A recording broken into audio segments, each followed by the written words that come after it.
Vinny Testaverde, no interceptions last week and was not sacked in an impressive game. Vinny will lead the Buccaneers. And here is the offense, starting with the offensive line. Paul Gruber, Mike Simmons, Randy Grimes, John Bruin, and Rob Taylor. Ron Hall is the tight end. Lars Tate and William Howard are the backfield. Mark Carrier and Bruce Hill are the wide receivers, but we'll be seeing William Drury and rookie Danny Peebles, who has a lot of speed, off the bench.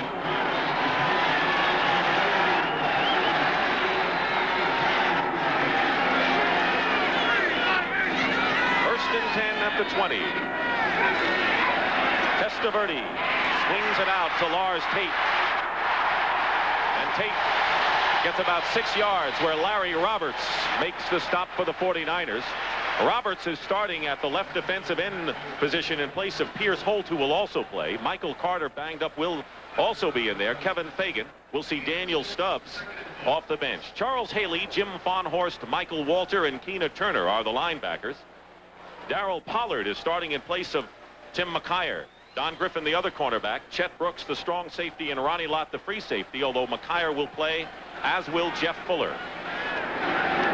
Two tight ends for the Bucs. 2nd and 4 at the 26. And the pitch that time to Howard.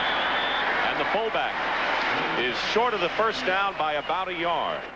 Now we're seeing the type of game plan that Ray Perkins wants his quarterback to execute today.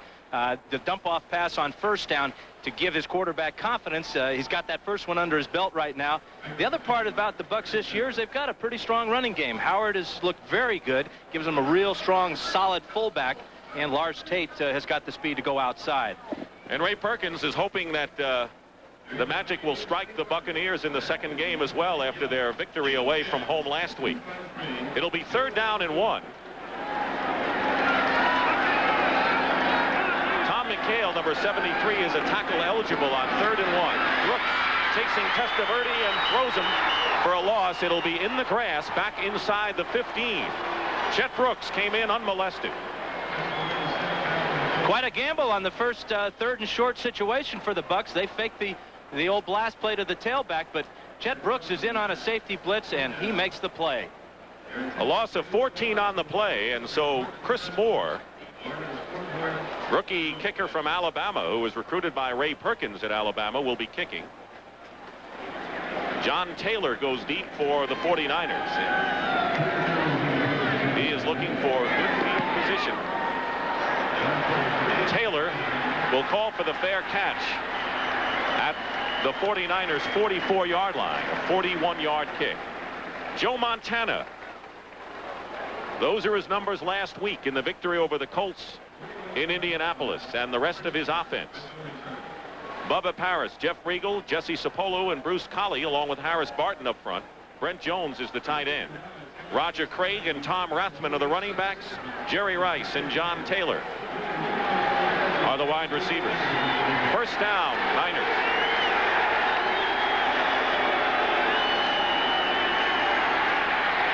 A fake screen pass to Craig. Knocked out of bounds in Tampa Bay territory at the 48 by Urban Randall. As Montana looks to the sidelines, here is the Tampa Bay defense. Reuben Davis, Kurt Jarvis, and Robert Goff. Kevin Murphy, Eugene Marv, Urban Randall, and Winston Moss are the linebackers. Ricky Reynolds and Rod Jones are the cornerbacks. Harry Hamilton and Mark Robinson, both from Penn State, are the safeties. Bobby Futrell and Donnie Elder are the nickels. It'll be 2nd down and 2.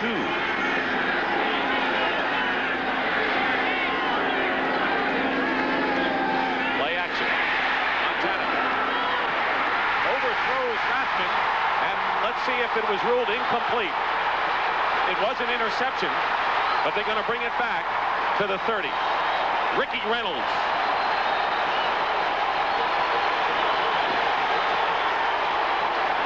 Ricky Reynolds on the interception. Rathman was the intended receiver. Well, the 49ers are going to go with the play action on 2nd and short here. The fake to Craig, and now Montana just overthrows Tom Rathman here.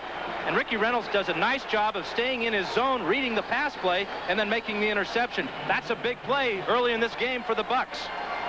That run didn't count, but Reynolds had done his job, and it was Kevin Murphy who put good pressure on Joe Montana. So Vinny Testaverde gets a second chance. Buccaneers have a first down on their 31-yard line following the first turnover of this game. Perkins may live to regret his decision on 3rd and 1 to go for the play action pass, but he gets a great reprieve early in this game when the 49ers come up with a turnover.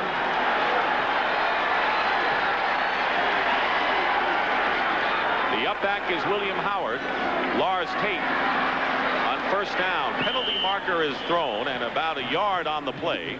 Larry Roberts in on the stop, and so Gordon McCarter will explain the first transgression of this one.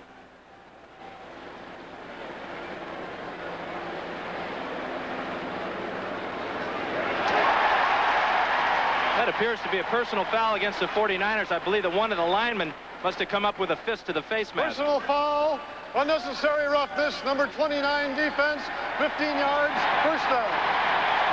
Don Griffin, the cornerback, and a big break for the Tampa Bay Buccaneers right here. Griffin was in a bump and run that time and trying to hold Mark Carey at the line of scrimmage. He must have got one of his arms up into Carrier's face mask, an automatic personal foul. You mentioned the 49ers are hurting in the secondary. Eric Wright is inactive for this game, and Tim McKyer did not start. He has a hamstring pull and also a hip injury, so they're banged up. First and 10, Tampa Bay on their own 47. Testaverde with time. Completes the pass into San Francisco territory, and it's complete. And a marker down. Ron Hall, the tight end, made the catch, but another flag. We're going to have a face mask against the 49ers, so this is one of the things that Seifert talked about when things are going bad for them. That's what it is, another 15-yarder. If he gives the Buccaneers some momentum by these types of plays, they're going to take advantage of it. Foul, 15-yard face mask, number 55 defense, first down.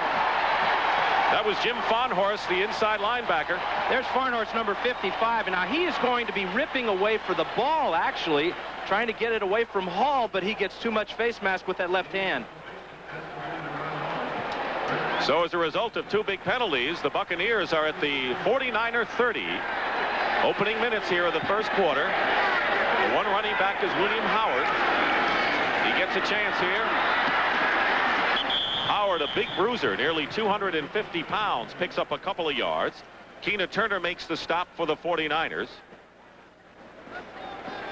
30 yards in penalties so far against the 49ers really have aided this drive, to say the least. And as you pointed out, is Roger Craig working over on the sidelines. Tampa Bay's offense is a conservative offense, and not a difficult one for the 49ers to read, but execution's got to mean everything. That's what Ray Perkins has stressed with these Bucs this year, is execute, out-execute your opponent. Second down and 7 on the 27. Testaverde, guards Tate on the screen pass. Tate gets to the 24-yard line, will be short of a first down by about 4. Again, Keena Turner, the linebacker, in on the stop. I worked with Ray Perkins 10 years ago or 11 years ago in San Diego when he was an assistant coach there, and we ran a lot of these same type of plays. This is just a read screen where the quarterback can look down the field. If he sees his tight end, he can throw it as he did to Hall earlier in this drive, or he can just dump it off to his fullback as he did that time. Then he's doing a nice job of setting up quick, reading the defense quickly, and getting the ball off before the pressure gets to him. Don Smith, number 47, is in the backfield now with William Howard on third down and 4. Pass is caught. It'll be a first down. It was Hall again, the tight end. Michael Walter on the stop, and the Buccaneers should have a first down inside the 20. Perkins likes to repeat his plays. He ran this exact same play to the right side on the previous play, comes back this time. Testaverde saw that Hall had enough yardage for the first down, was open in the zone, got him the ball on time. First down, Tampa Bay inside the 20. Ray Perkins was a receiver at Alabama and later with the Colts, but he can respect the running game, and it kind of sets up the passing of Testaverde, who's a perfect 4 for 4 in the early going. Double tight end for the Bucs. First and 10 on the Niners, 19. Howard. 49ers are stopping the inside run by Tampa Bay. That time it was Jim Farnhorst, and as we talk about inside linebackers, we will see Matt Millen, the newest 49er who was picked up this week. Wearing number 54 today, Matt Millen, in the locker room before the game, was complaining about the size of his jersey. It was too tight. He says, I want the big fat jersey so I look bigger out there. There he is. Maybe he doesn't want to expose some of those rolls there. Sorry, Matt. All the cheap shots he gave me over the years when playing with the Raiders, I had to give him one back. First chance, too. You'll get others. Second down and 8. Testaverde again with time. Out of bounds, close to another first down. Ronnie Lott chased him there. And if I'm Testaverde, I want to run away from Ronnie Lott as quick as I can. He got out of bounds, and he may have gotten the first down because it's right on the marker. They're going to bring the chains from the other side of the field. They got a long way to go to measure this one, but it's a big one as Testaverde hanging by the ball to make sure. The problem is they have to come all these 53 yards from the other side of the field, and a lot of things can happen to those chains in those 53 yards. But this is a first down. On a hot day, it's even a longer walk. Take a look at it from ground level. Watch how Testaverde sits in the pocket real nice here for a long time, reading the field. Now he sees the lane open up, realizes that he only needs a couple of yards for that first down, and also notices Ronnie Lott coming at him and gets out of bounds.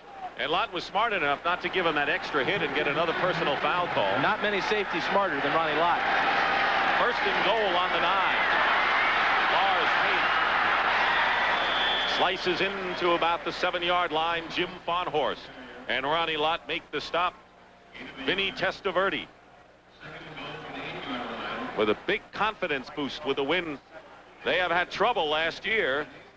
Fewest points in the NFL scored, only 27 points, but they're knocking at the 49ers' door here. And they've taken advantage of 3 49er mistakes on this drive. The interception from Montana by Ricky Reynolds, and then the 2 15-yard penalties. It'll be second and goal from the 8-yard line.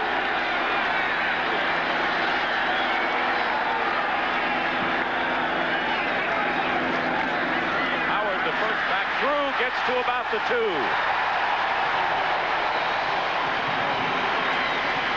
William Howard, who was called by Ray Perkins as the best blocker he's seen in a long while in football, gets a good start off the blocks for his weight.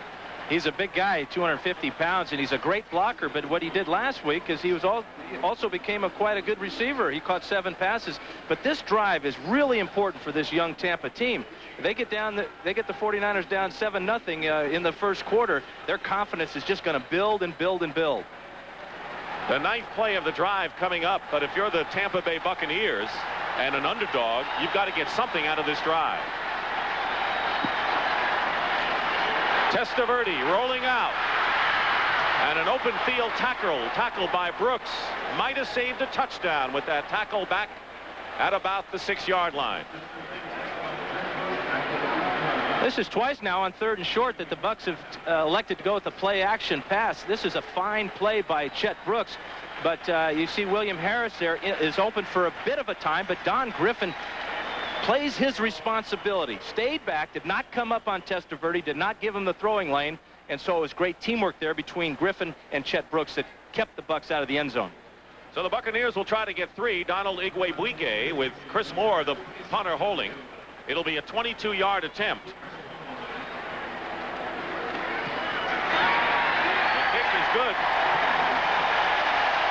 Igwebuike, who kicked a 52-yarder last week, and Ray Perkins' Buccaneers, as they did 2 years ago, have jumped ahead of the 49ers. It's 3-0. That game 2 years ago started out similar to this one, and the 49ers, in talking to them yesterday, that was on their mind. Field goal by Igwebuike.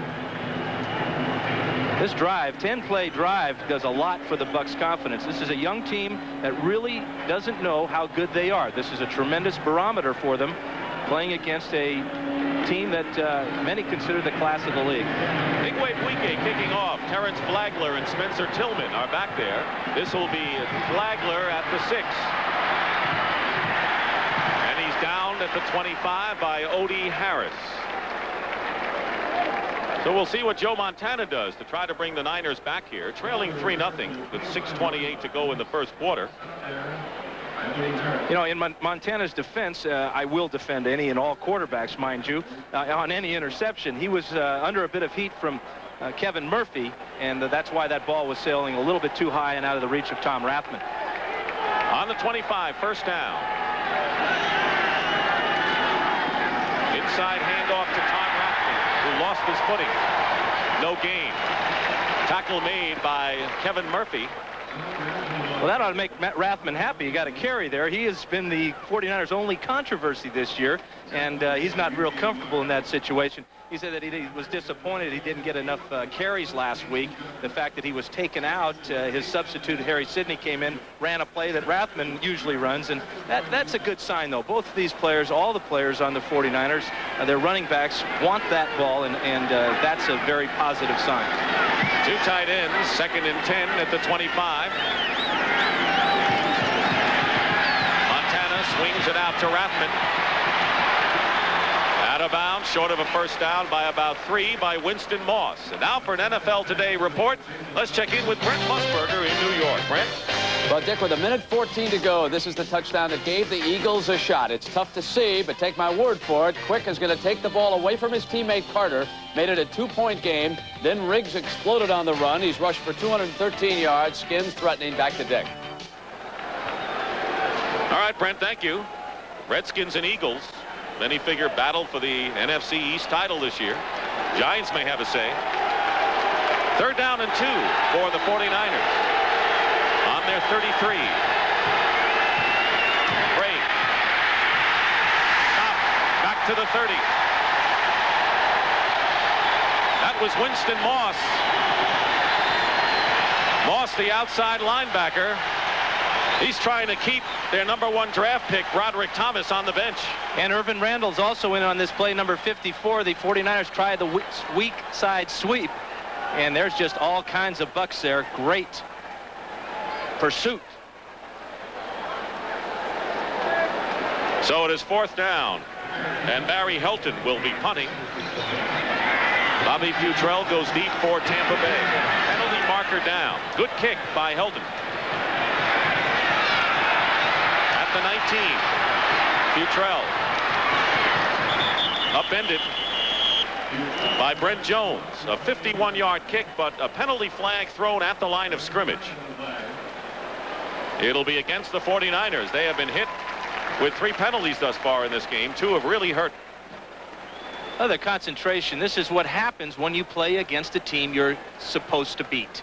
You get not overconfident, not complacent. It's just human nature to go into a ball game like this feeling that we don't have to work as hard, and sometimes that affects your concentration. Motion, number 26 kicking team. 5-yard penalty, re-kick. Darryl Pollard. That was a good kick by Helton and not much of a return. We'll see if that penalty comes to haunt the 49ers. We have 4:52 remaining in the first quarter. 3-0. The Buccaneers lead on a field goal by Igwe-Bike. It's not just so much that it'll haunt the 49ers. What it does is it's another positive thing for the Bucs. So they get the interception, they get a couple of penalties, they go down, they get 3 points. Now they stop the 49ers. 49ers make another mistake, push them back another 5 yards, and you're in a punting situation. The 49ers had one blocked last week against the Colts. The Bucs are feeling good about their game. Helton will try to duplicate what he just did. Great kick.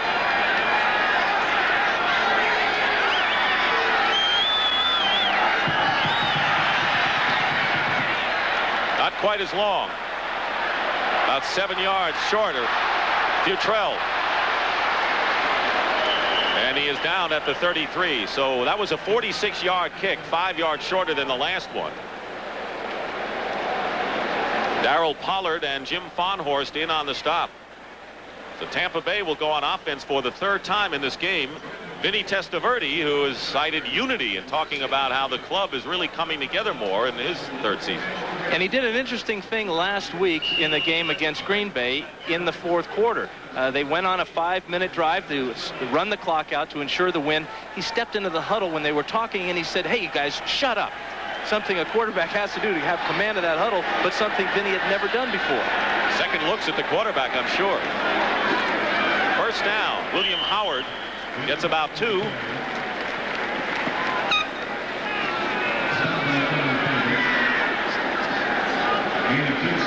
Kevin Fagan making the tackle. The inactives today for Tampa Bay are Jamie Lawson, a running back, and Jackie Walker, a tight end who was just reclaimed after being with the Jets. Eric Wright and Steve Bono are inactive for the 49ers. Second down and 7, double tight end now for the Buccaneers. They're on their own 37.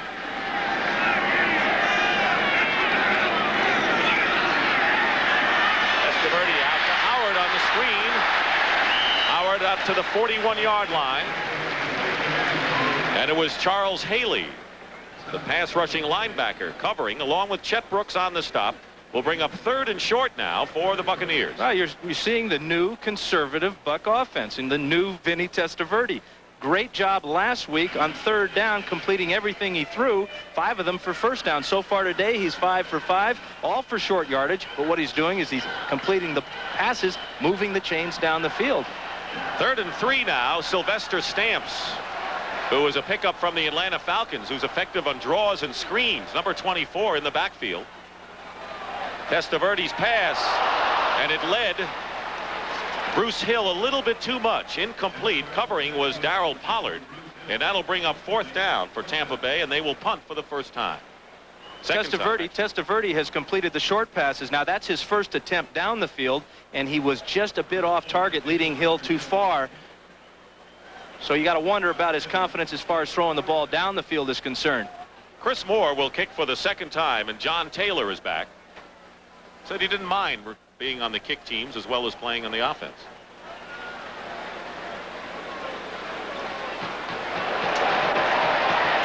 Taylor inside the 15. Out of bounds, shy of the 30. Here at Tampa Stadium, Dick Stockton and Dan Fouts. That much time remaining in the first quarter. It's 3-0 Tampa Bay on a field goal. In the Philadelphia-Washington game, a wild, high-scoring affair, and the Eagles lead. Redskins can ill afford falling 2 games behind the Eagles after 2, but that's the story. 1st and 10 for the Niners on their 29. Montana will run it out. He'll get the first down and slide to about the 43-yard line.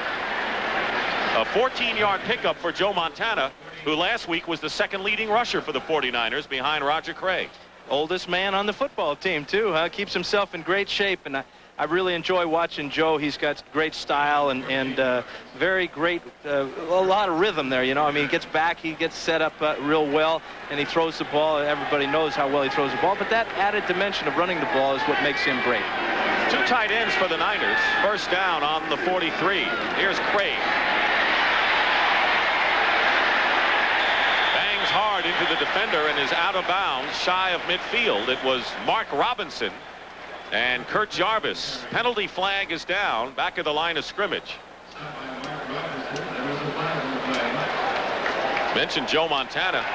Penalty will be against the 49ers, and how Montana really has the peace of mind of being the only quarterback. He doesn't have to worry about Steve Young, and last year that wasn't the case.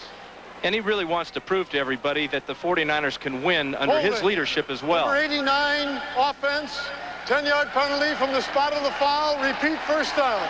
Rookie Wesley Walls, 2nd-round pick out of Ole Miss. Take a look at it. At the top of the screen is Walls, number 89, and this is the 49ers' 4th penalty here in just the first quarter, and it totals 45 yards. A lot of penalties for a championship team. 1st and 20. Montana can run again. And out of bounds. A great rush was put on him that forced him to change his ways, and that was Kevin Murphy, who put pressure before on the interception. Murphy made Montana now veer to the outside. And I got to wonder about Joe running too much in this heat and humidity. He is 33 years old. He's in wonderful shape, but I guarantee you he doesn't want to be doing this too much today. Before the game, when we were down on the field, it was overcast at the time, and when it was not that humid, nor was it that warm. But I think now that the sun is out, the heat is a factor. Well, you know, when that sun gets out, this stadium also holds the heat very, very well if you like heat. Not me. 2nd down and 16. Harry Sidney in the game. Under pressure, the pass to Rathman, and he'll go down. He got some of it back, but Winston Moss grabbed a hold of Rathman, and a loss on the play. 49ers are going to try and throw the screen pass to Rathman here.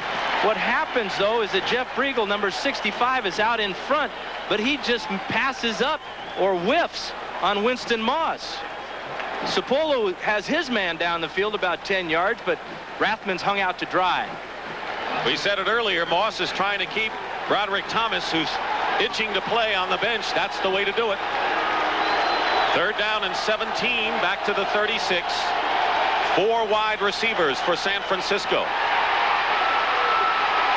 Montana overthrows Jerry Rice, and it's 4th down.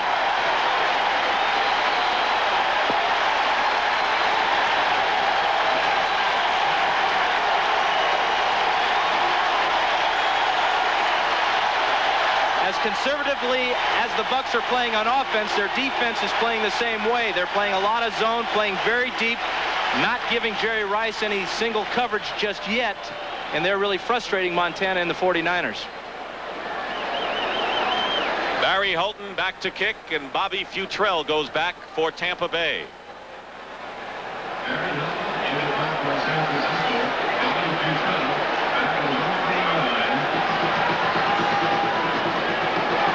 Good kick by Holton. Futrell back to the 15. And gets to the 25-yard line. 49-yard kick, and so you'd have to say the crowd is, and the Buccaneers, very much in this game with 1:03 remaining in the first quarter, and Ray Perkins had made a promise, put himself out on a limb, said we're going to have a winner in the 3rd year, and this is the 3rd year. And he's felt that he has a team that has improved each of the 3 years. But the question is, now you are playing a contender, one of the top teams in the league. This is where they're going to find out how much they've improved. And that's quite a statement, though, to say that you're going to be a winner in 3 years. And then you look at the schedule that he's got facing him. It's not going to be easy. He's got a lot of tough teams coming up. This isn't the only one. 1st and 10 on the 25. Tate with the carry. Lars Tate edges his way to the 30, but another penalty marker is down. All the penalties thus far have been against the 49ers, not this one.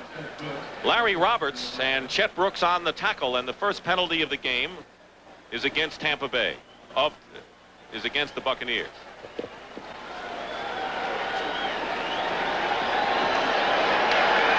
Illegal motion, 62 offense, 5-yard penalty, repeat 1st down. Mike Simmons, the left guard, so it'll be 1st and 15.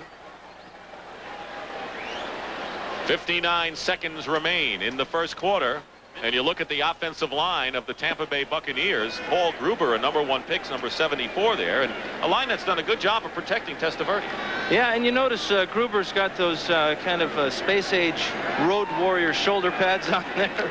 And, you know, Grimes is, maybe we may have an NFL record today because we got 2 Bubbas playing in the offensive line. Bubba Grimes, the center for the Bucs, and Bubba Paris for the 49ers. 1st and 15. Testaverde up the middle.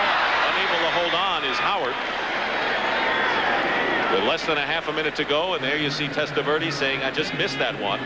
We're also seeing the 49ers changing their defense a little bit. They had been playing more zone. Now they get the Bucs backed up a little bit on a long passing situation. They went with a man coverage underneath with help over the top, and that is what caused Vinny to come off his primary receiver and miss his secondary guy. Charles Haley put good pressure on. He led the 49ers with sacks a year ago. 2nd down and 15. Tate.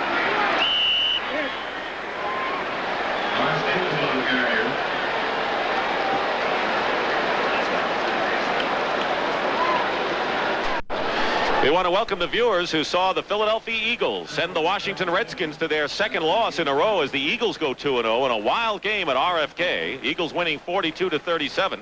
Dick Stockton and Dan Fouts here at Tampa Stadium as the first quarter has come to an end with the Buccaneers leading the 49ers in a big surprise 3-0 on an Igwebuike field goal.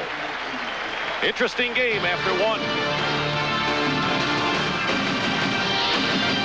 Way overthrown, intended for Bruce Hill, and that'll bring up 4th down. That was a good defensive series for the 49ers. They changed their coverage. They got a help of a penalty against the Bucs, but they also changed up playing a lot more man in their secondary and less zone, giving Testaverde the ball down the field instead of the quick dump-offs. He's missed his last 3 passes. And so Chris Moore, the 6th-round pick out of Alabama, who wanted to be a quarterback at one time, settled to be a punter, and he's a good one. They all want to be quarterbacks, though. You get the most money, you know, get the best jobs after you get through playing ball. Like this one. John Taylor is deep for the 49ers. Fair catch at the 33. So the 49ers go on offense again. The only turnover was an interception by Ricky Reynolds of Tampa Bay, and the Buccaneers capitalized.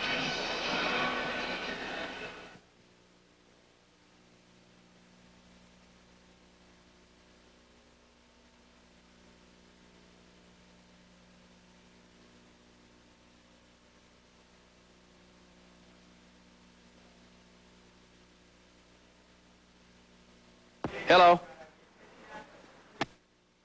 Eric Wright is inactive. He has a groin injury again, which has bugged him, and Tim McKyer has not played yet in this game. 1st and 10 on the 33 for the 49ers. Montana has Jerry Wright. And Jerry Wright still going. All of a sudden, when you least expect it, he'll break one to Rice, and that was good for 40 yards as Ricky Reynolds makes the stop on the Super Bowl MVP.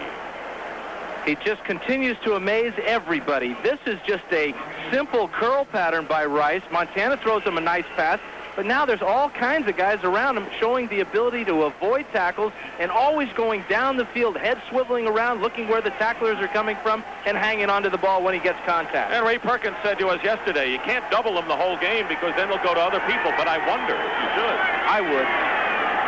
1st down on the 27 of the Bucs. Rice in motion. They swing it out this time to Rice. Out of bounds, and a furious tackle that time by the cornerback, Rod Jones.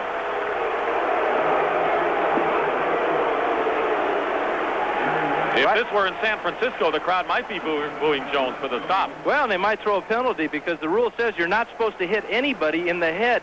But Jones comes up with that left hand, gets a little bit of Rice's left shoulder, but he really got a lot of his head. Comes out of the game, but not before he catches a pass for 40 big yards. 2nd down and 7. Deepest penetration thus far for the 49ers, who trail 3-0. A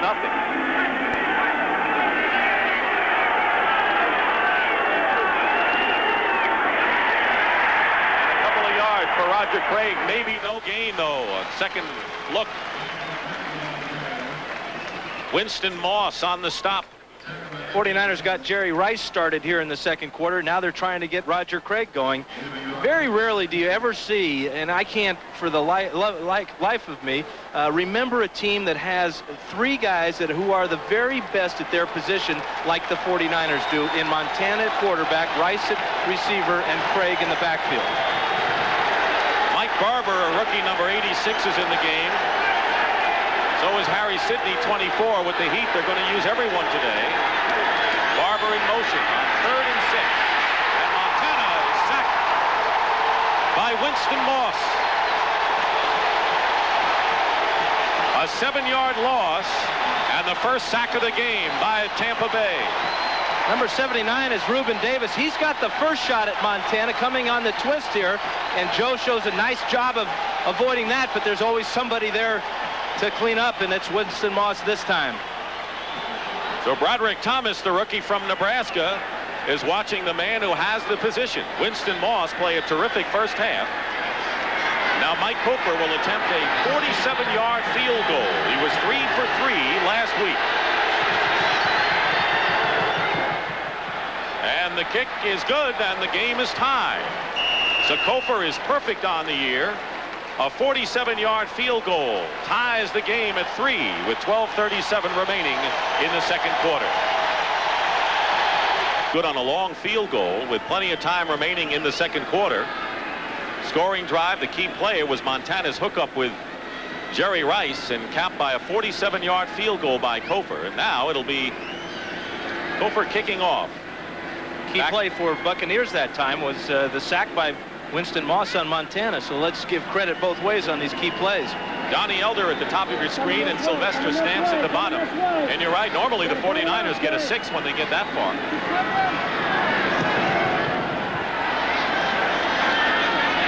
It's Elder with a running start at the 4. Penalty marker down. Elder not yet down. And at the 17, it's Darryl Pollard making the tackle for San Francisco. Early penalties were against the 49ers. 2 major ones which hurt them when the Buccaneers scored first. This will be against Tampa Bay. It'll put Vinny Testaverde in a hole to start this drive. Holding number 56 receiving team during the return. Sam Half Ano. the distance penalty, first down. It'll be half the distance. Former Minnesota Viking. Testaverde has shown good numbers so far, Dan, but not a lot of yards. It's been a conservative game plan that way. Well, and he's missed his last 3, and now he's backed up. So a guy that has always struggled with his confidence is now put in a situation where he's in the shadow of his goalpost. This is where a quarterback needs to have the utmost confidence. They're on the 9-yard line.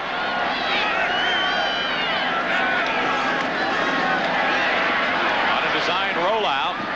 Incomplete. The pass was intended for William Howard. Covering on the play was Keena Turner, who's doing a lot of that today. The 49ers make no bones about the fact that they feel that people like Keena Turner can cover receivers downfield. And especially with the shape of their secondary, he's going to play a lot of football today in nickel situations. They can't count it. Wright's out, and they can't count on McKyer because of his problems with the injuries. But Keena Turner is a guy that has always answered that challenge. Really a fine athlete, a lot of athletic ability to be able to cover in the secondary and also play the run and put pressure on the quarterback. Got hurt last year, lost his job to Bill Romanowski, but has it back now. 2nd and 10. 3 wide receivers. Willie Drury is in there. This pass is caught out of the backfield by Ron Hall, the tight end, and it was Darryl Pollard on the tackle. This is a big man, Ron Hall, running a flat pattern from the right side of our screen, number 82.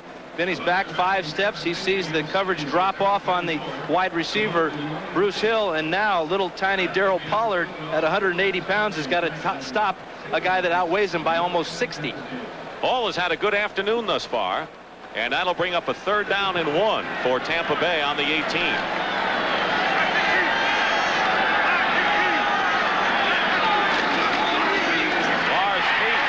Enough for the first down. Lars Tate, a muscular running back, has the first down, and now will go out of the ball game. Tate takes a page out of Roger Craig's book of going feet first with the high knee action. Looks like he's working on the Stairmaster here, just going right up over the top to get that first down.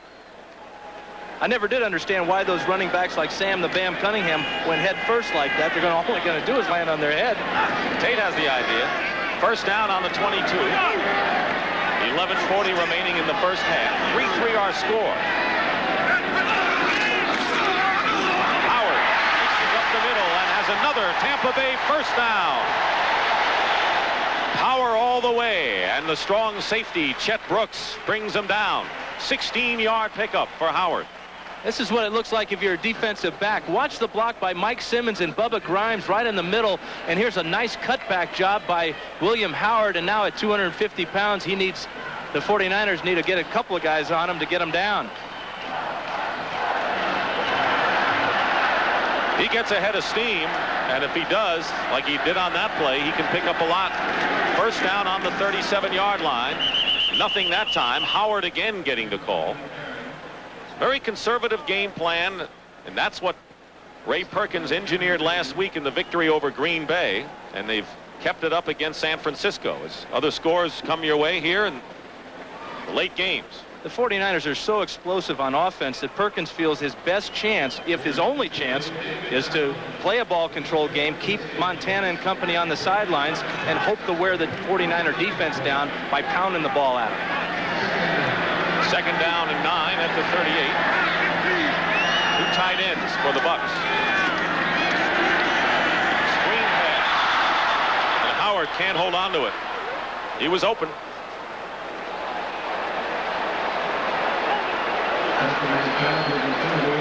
And Millen, who entered the game for the first time, looked like he had a problem with William Harris, the tight end. And when you see one of those helmets off, you know they're not just wishing well to the other guy. Well, they're not tipping their hat, that's for sure. Matt Millen has had his share of go-arounds with offensive football players, played against them for a number of years in those great battles between the Chargers and the Raiders. He'll give you 100% every play. He had the Raider terminology and then translates it into the 49er plan. He understands that pretty well, as he should. 3rd down and 9 at the 38. Testaverde fires into a crowd, incomplete. Danny Peebles, the rookie from North Carolina State. And I think Vinny is lucky, and there's an injury. Keena Turner is shaken up.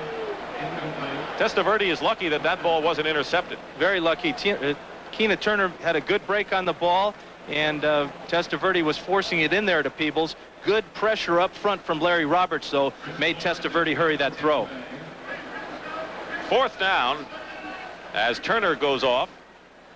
Chris Moore will punt. He's had a good day. John Taylor goes back for the 49ers. Got to wonder about Testaverde's confidence at this point. He's only hit on 1 of his last 7 passes.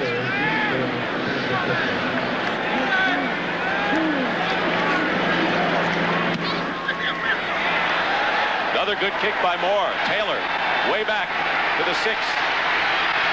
Donnie Elder, good coverage downfield, and Taylor is out of bounds at the 14. It's Jeff Briegel, the left guard. Terrence Flagler is at running back. Roger Craig moves to fullback. 1st and 10.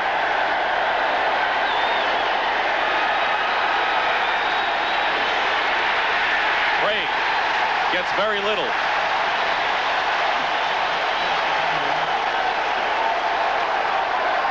He hasn't been able to get much all day. That's his 3rd carry. He's only got 1 yard rushing. You know, the leading rusher for the 49ers, not a good sign. Joe Montana. And as we said, he came into the game 2nd to Craig last week against the Colts. Tom Rathman comes back in the lineup. You see him, number 44. Who expected Tampa Bay to outrush the 49ers by 47-19 to this juncture? But they are. 2nd and 7 on the 17. Craig in motion. Montana has Rathman. And Rathman is close to 1st down yardage at the 24, where Urban Randall crunches him. This is going to be a controlled rollout by the 49ers, something that Montana does very well. Was sacked the last couple of times in the straight drop back position. Here he gets on the outside, reads the defense as the Bucs drop off, play it nice and soft, and Rathman gets close to that 1st down, again bringing up a measurement.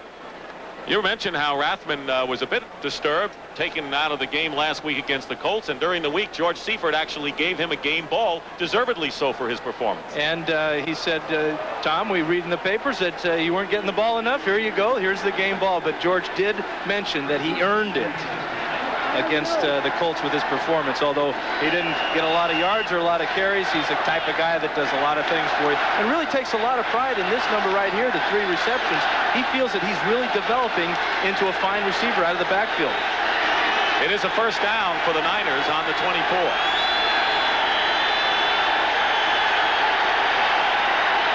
Little confusion for the moment.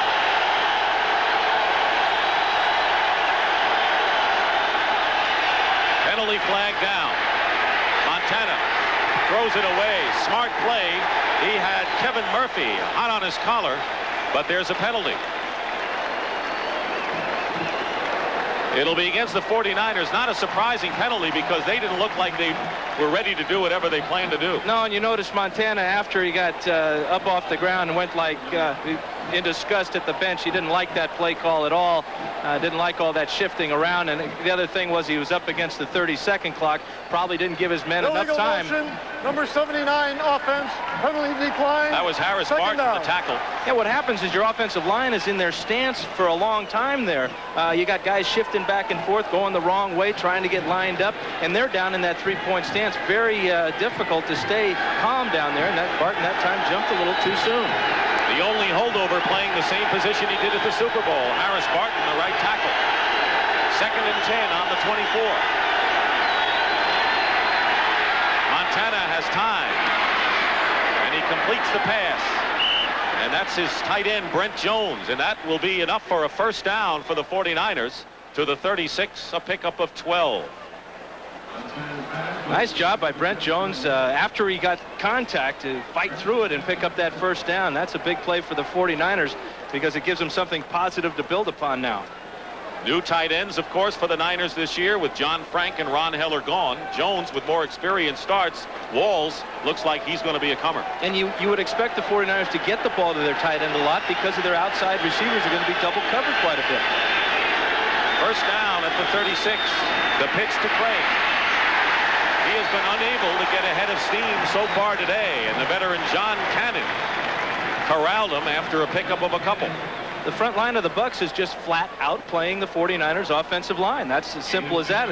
As great a running back as Roger Craig is, he can't do it on his own. He's got to get help from the guys up front. 7 minutes and 18 seconds to go in the first half. George Seifert warned of letting the Buccaneers think they had a chance to win today. I think they got a chance. Second down and 7. Terry Greer and Mike Wilson are the wide receivers.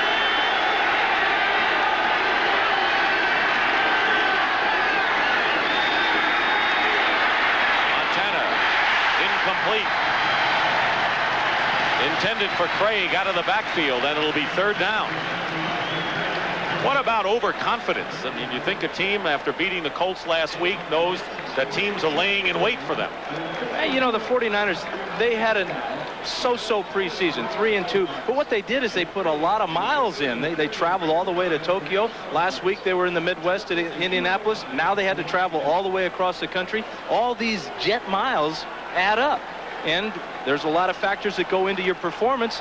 The 49ers right now are playing very disorganized football, and now they got to have to call a timeout. That is the first timeout, so the 49ers are clearly out of sync offensively. 3 rushing yards.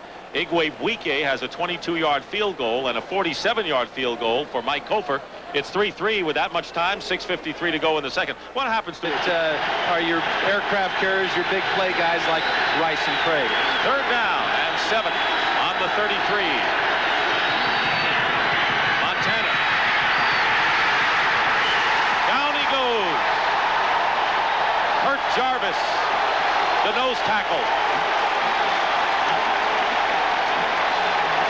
The second sack of the game by the Buccaneers and a loss of 5. Well, the 49er front line can't run block, and now they're having difficulty keeping the Bucs away from Montana in the pocket. He can dodge 1, he can dodge 2, but Jarvis comes over and makes the play on the third try.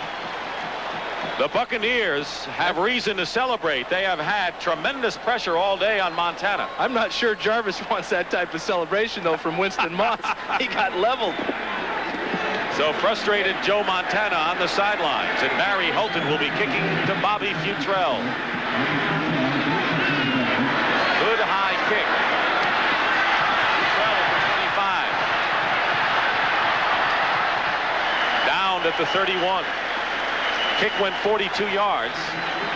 But every second that ticks off this clock and the Buccaneers remain in this game, which they are, has got to be a big boost for them. 3-3. We'll be back. Stadium, Dick Stockton and Dan Fouts. The Bucs and the Niners tied 3-3 on a beautiful afternoon in Tampa. First and 10 on the 31 for the Buccaneers. 2 tight ends. Lars Tate. That was not a good pass, as Testaverde was under extreme pressure inside by the Niners as we check with scores around the league. Bears leading Minnesota in a titanic battle. In the NFC Central, the Lions leading the Giants. Wow. Phoenix ahead of Seattle, a very tough road game for the Cardinals, who were victorious last week. And the Houston Oilers having trouble winning on the road again. Indianapolis over the Rams. Eric Dickerson against John Robinson. They played up that conflict pretty well. Meanwhile, second and 10 on the 31.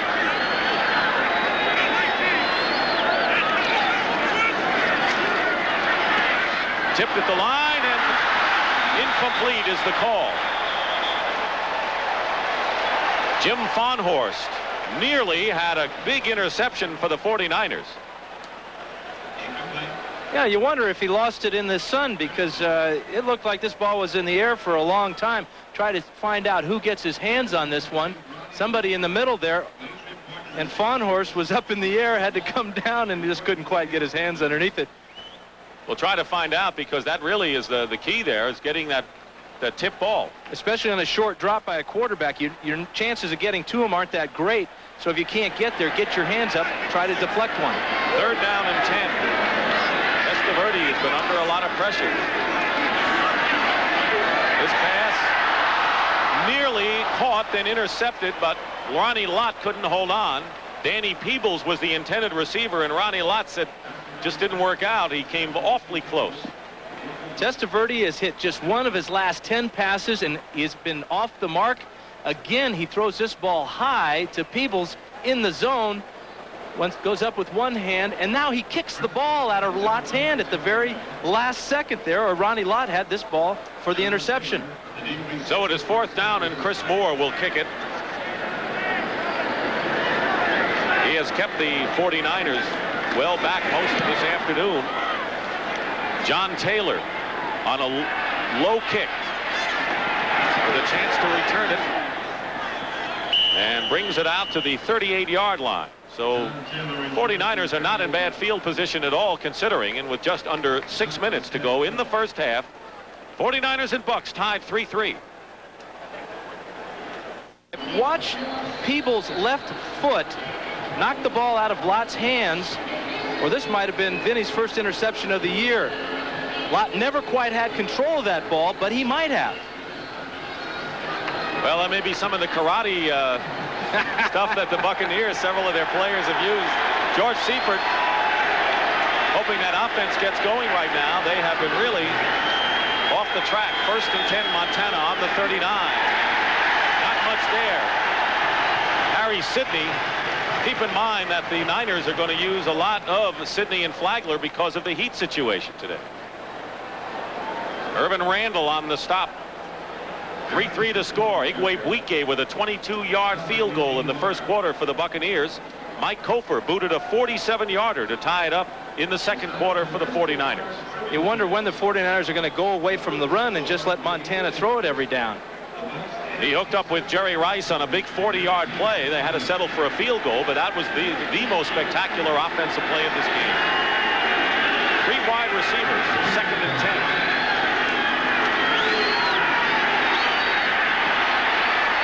Montana nearly intercepted.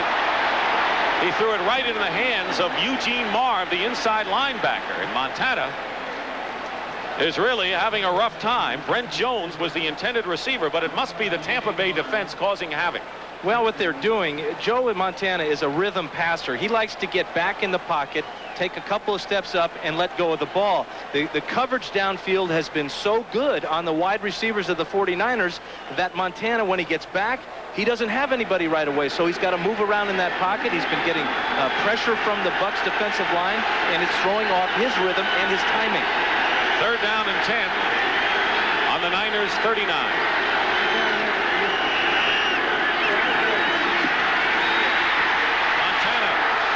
Avoids a sack and hooks up with Jerry Rice again. The Buccaneers nearly got him for a 3rd time, but he stayed on his feet and hit Jerry Rice with a 23-yard pass and a 1st down into Tampa Bay territory. Hamilton on the stop. This is why Jerry Rice is the great receiver that he is. He just never quits on the play, running the entire width of the field, waiting for Montana to find him. But Joe does a super job of avoiding the sack by Robert Goff, stays on his feet, shows that at 33 years old, he's still the athlete he was maybe at 23. 1st down on the 38-yard line. 4:52 remaining. Play action. Montana wide open and dropping it is Greer. Terry Greer dropped a wide open pass, but a penalty marker is thrown at the line of scrimmage. Greer, former Canadian League player, was wide open, and this flag will be thrown against San Francisco. We're seeing all the symptoms of an upset, folks. Penalties, drop balls. motion, penalties, holding, everything. 49ers are setting themselves up for a bad day. Holding. Number 61 offense. 10-yard penalty. Repeat first down. Jesse Sapolo commits the 5th penalty of the day by the 49ers, but it was Terry Greer anyway who dropped the pass. Well, he was so wide open that he looked up before the ball got there, took his eyes off it, and he was looking to make some extra yardage after the catch. First down and 20. Back to the 48. Flagler and Sidney in the backfield. Here's Terrence Flagler.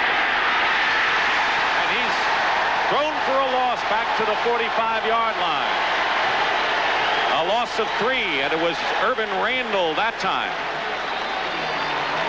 No success running up the middle, and now no success running wide, as this is a big loss. Flagler on the weak side sweep, and Randall is in there, beats the block up front, and there's just another bad play for San Francisco. That defense, the Tampa Bay Bucks have held the 49ers to just 14 yards in 9 carries. That's less than 2 yards a carry. Second down and 27. Back in Niner territory.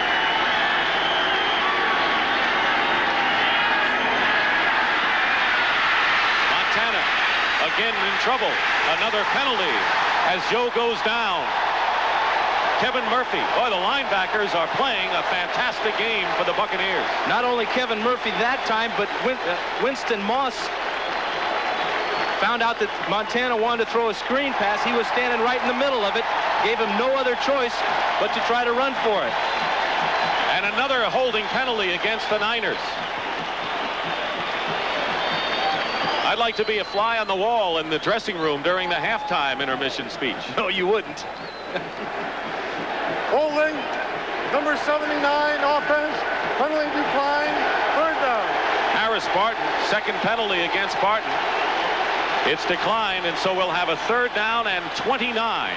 In Barton's defense, very tough to find out where your quarterback is when he's scrambling around out there. All of a sudden, the defensive man leaves you. You want to reach out and grab him.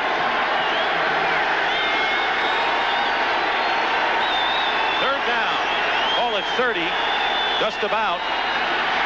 Montana airs it out to Jerry Rice. And it's defended out of bounds. Ricky Reynolds covering Jerry Rice. Fourth down. Here's the coverage on Jerry Rice by Ricky Reynolds. First of all, the huge cushion. It's third down and 29 yards to go. One thing that Reynolds wants to guard against is the long bomb, and he was back there in good shape. Fine defensive play by Reynolds, who had an interception earlier in the game. Reynolds and Rod Jones, both a product of that 1986 draft, taken in the first and second rounds, respectively. And Perkins says that Ricky Reynolds is his best cover guy. He's going to be looking at Rice all day long. Barry Helton will be kicking. Bobby Futrell goes deep for Tampa Bay.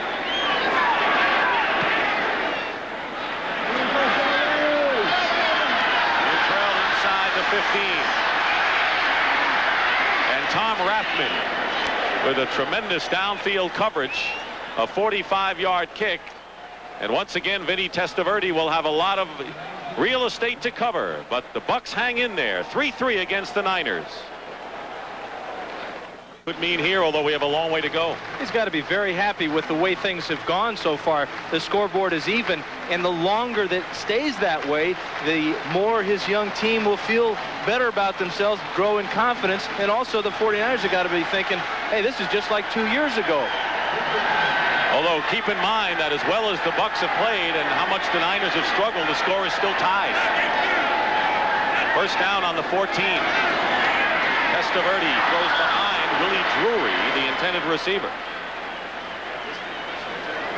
And they've done it on their defense. Certainly Vinny Testaverde, after a kind of a hot start, has slowed considerably, and I'm sure the 49ers are not showing him the same look each time he gets to the line. Well, the 49ers, exactly right, Dick. They have changed up their defense from that first quarter, and they're not playing nearly as much zone coverage.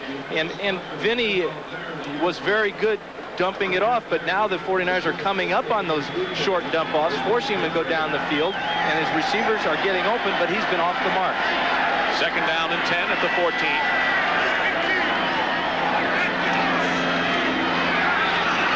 Testaverde. Incomplete. Drury, the intended receiver, former Houston Oiler, was covered by Darryl Pollard. That'll be third down, and Testaverde has now completed only one of his last 12 attempts. And his throwing motion looks like he's wishing the ball over there, hoping that somebody will catch it. Here, guys, help me out. He knows better than anybody in the stadium that he's having a tough time now, that he has only completed one of his last 11. Going with the white jerseys, and a lot of people, of course, made, as he said, too much of the color blindness issue. Last week, Green Bay forced Tampa Bay to wear the orange, and Testaverde had a near-perfect game. But that was Green Bay. These are the Niners. I noticed. Well, at least we hope we notice soon. Third down and 10. Testaverde.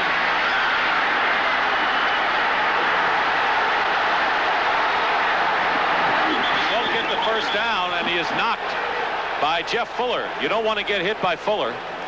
Or any of those defensive backs, especially Fuller and Lott and Chet Brooks. They can really tag you. Testaverde comes up a little bit short of that first down. We got another punt. It's been a punter's duel today between Barry Helton and Chris Moore, and both have risen to the occasion. You almost wonder if they're going to get fatigued out here. That would be a first, wouldn't it? A punter getting tired? John Taylor goes back for the 49ers. 2 minutes and 57 seconds remaining in the first half. Tied at 3.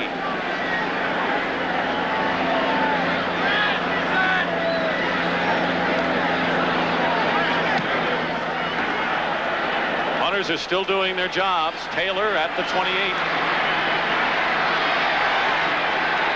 But a good return, and John Taylor is stopped at the 43. A 15-yard return by John Taylor. Coming up at halftime, Brandon Erb with all the scores and highlights and information in this second week of the NFL season. 2:46 remaining in the second quarter. The 40 split backs on the 43. Under pressure, completes the pass to Craig out of the backfield, and he gets about 2, if that much. Urban Randall again, Johnny on the spot. And again, great pressure from the Bucs front line. Curtis Jarvis really leveled Montana after he got rid of that one. What a difference a week makes. A week ago, the 49ers chalked up 404 yards against the Colts in total yardage. Today, they have just reached the 100 mark. And a great balance last week also. 204 yards passing last week, 200 rushing. Today, another story.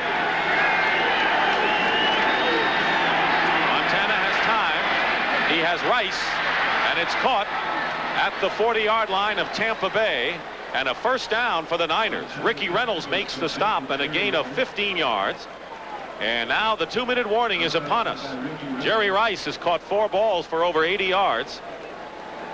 So a timeout with the score tied 3-3. 2-minute warning as Joe Montana talks things over with George Seifert and company. First down on the Tampa Bay 40.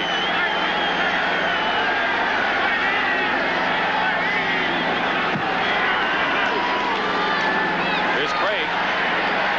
And again, no dice. As the 49ers have rushed for less than 2 yards a carry in this first half. Reuben Davis, the defensive left end, making the tackle. Former North Carolina Tar Heel, who's opposing Harris Barton, another Tar Heel, in a hurry-up offense now by the Niners.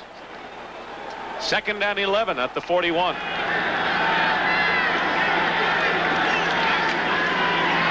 Play fake in Montana, season opening. And once again, he has to curtail it as Kevin Murphy came forging in on him. And he is down at the 35. And another timeout called by the 49ers. Got to be above that now, even though it's later in the day. Yeah, the sun has stayed out, and Montana has had these 3 rushes, as we see, but also he's been back in that pocket. He's had to move around a lot in the pocket, has been knocked down a number of times. Believe me, getting knocked down takes as much out of you sometimes as running a sprint all by yourself. Third down and 5 on the Buccaneers 35. 1:24 remaining in the first half.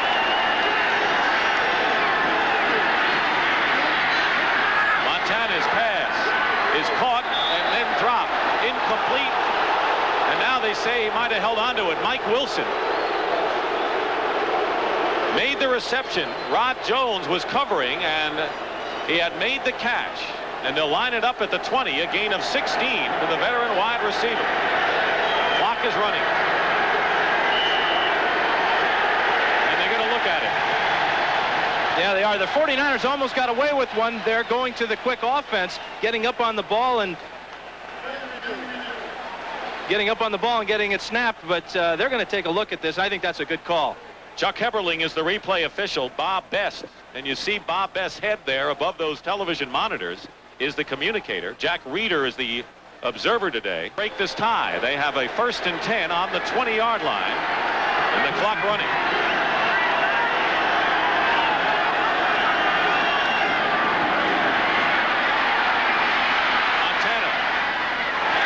Go to his tight end, Brent Jones. Whatever the Buccaneers are doing, they're certainly knocking Montana out of sync in this first half. One thing you got to do against any quarterback is put pressure on him. That's the best pass defense. The Bucs are able to get that today by playing zone in the secondary. So what they're doing is they're making it tough for guys to work downfield, but also they're getting enough heat from their front line on Montana to keep him from completing anything. 2nd down and 10. 4 wide receivers for the 49ers. Roger Craig can't get away. And a great shoe-top tackle by Henry Rolling, a linebacker. The clock continues to run. Less than a half a minute to go, and the 49ers, with 1 timeout left, lining up in a hurry. They are already in field goal range. Montana going for Rice, incomplete. Once again, good coverage by Tampa Bay. Ricky Reynolds again. He's had a tough assignment today. He's done it well. Well, he knew coming in that this is the guy that gives all defensive backs nightmares. Ricky Reynolds believes that he's the best corner on the football team, and he is up to the challenge today. Even though Rice has caught 4 passes for a bunch, Reynolds has kept him in the ballpark, and this will be a 32-yard field goal attempt. Barry Helton will hold for Coker.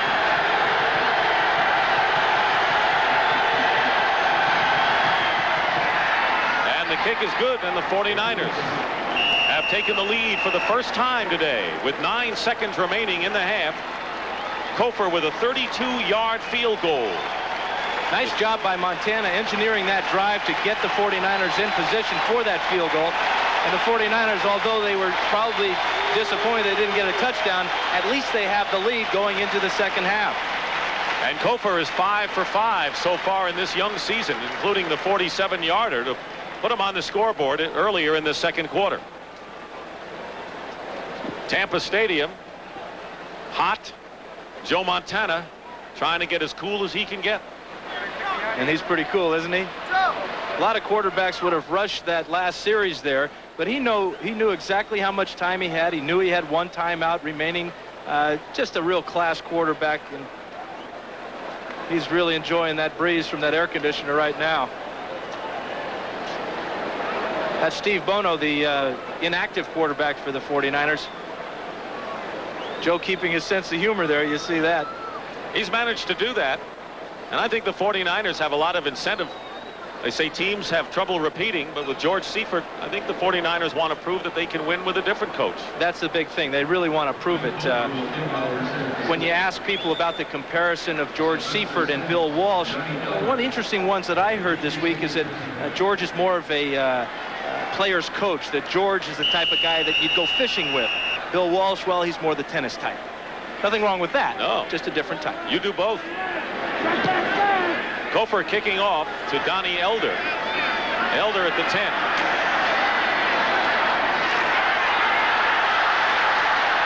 And Elder gets out of bounds with 3 seconds showing on the clock. Darryl Pollard on the stop. Elder almost broke one. Returned to 29 yards, and there you see time for one more play, and Ray Perkins sending it in with Vinny Testaverde right here. And you know, he had to tell him, hey, listen, just throw it as far as you can and don't worry about the interception. Let's see if we can get one. 1 of his last 12 completed.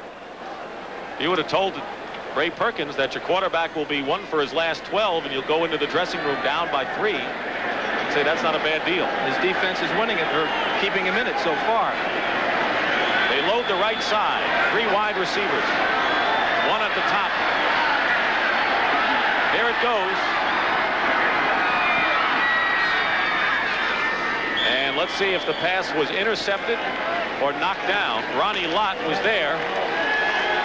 In any event, that is the end of the first half. Ronnie Lott did make the interception. The score, the 49ers 6, the Buccaneers 3.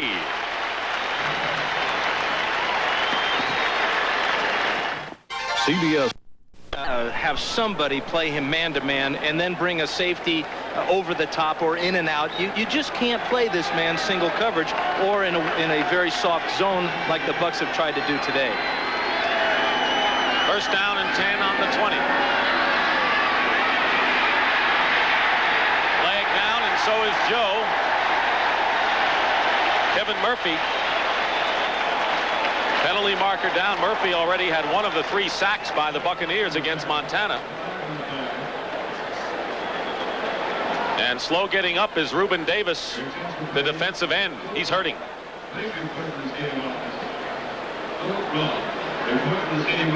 Gordon McCarter, our referee today, and the penalty appears to be against the 49ers.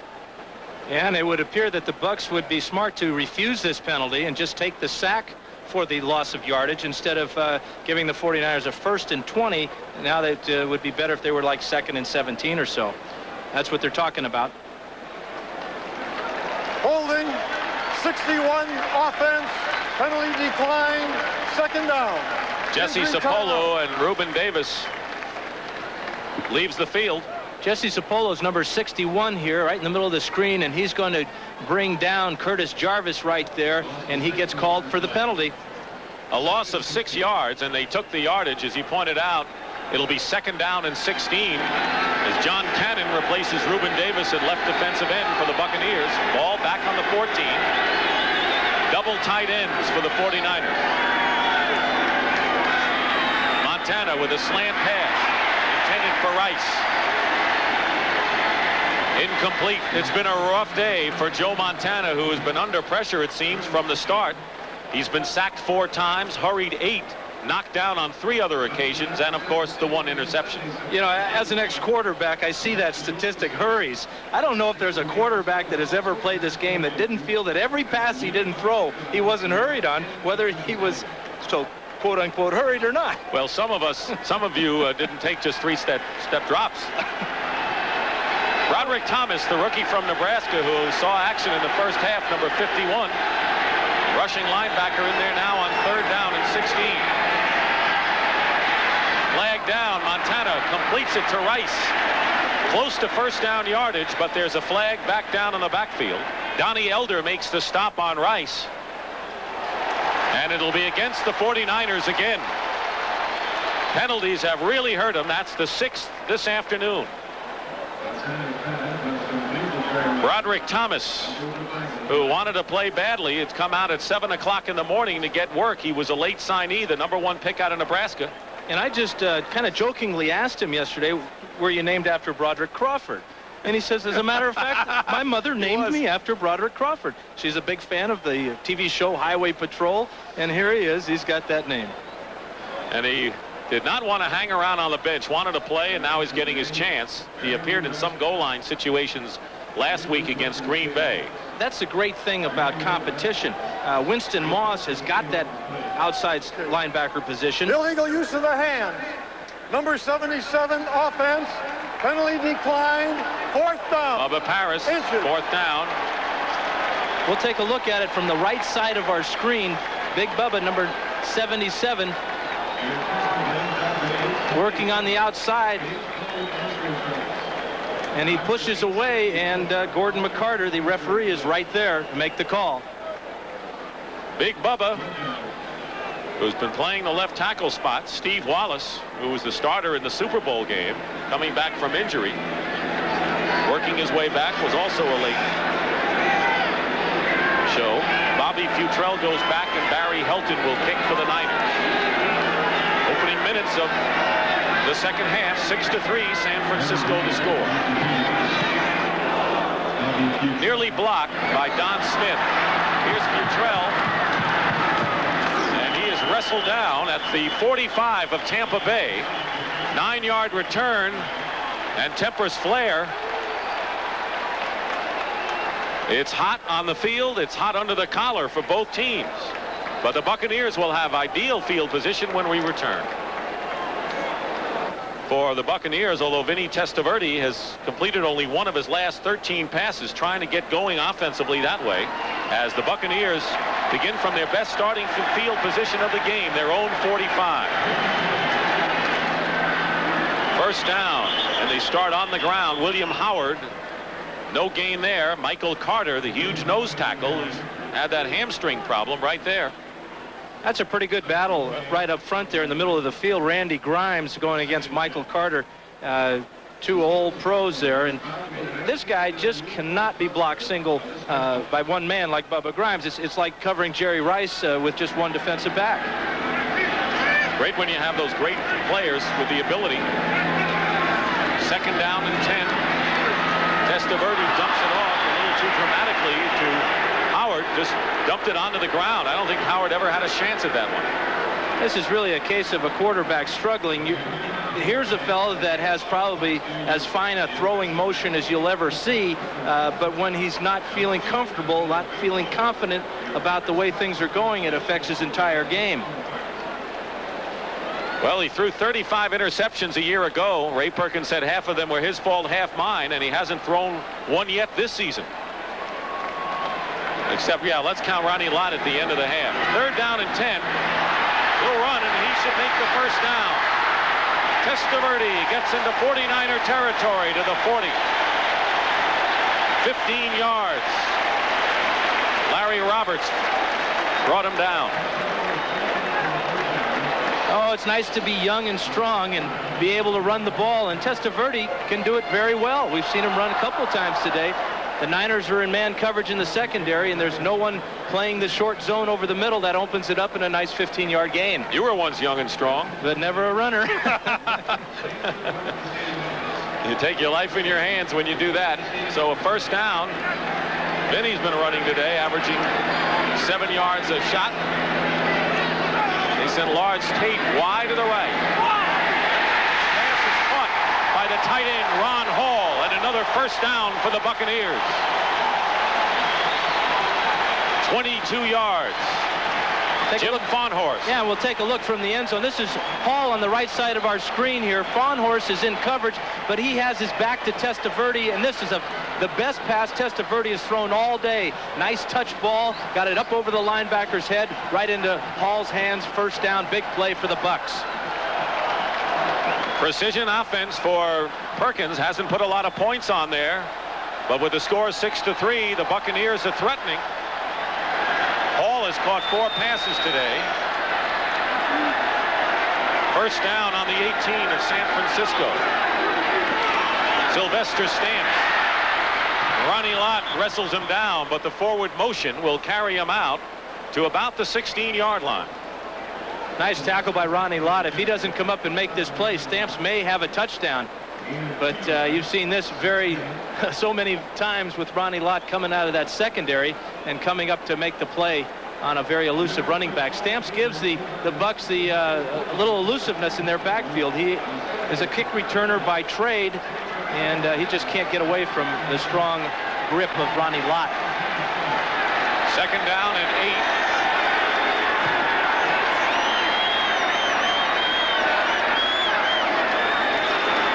Testaverde swings it out to Stamps, but Jim Fawnhorst wraps him up, and they're going to lose a few yards on that play. And you noticed Fawnhorst wasn't even all that interested in throwing Stamps to the ground. That's the effect this heat and humidity has on a football player. Watch Fawnhorst, number 55.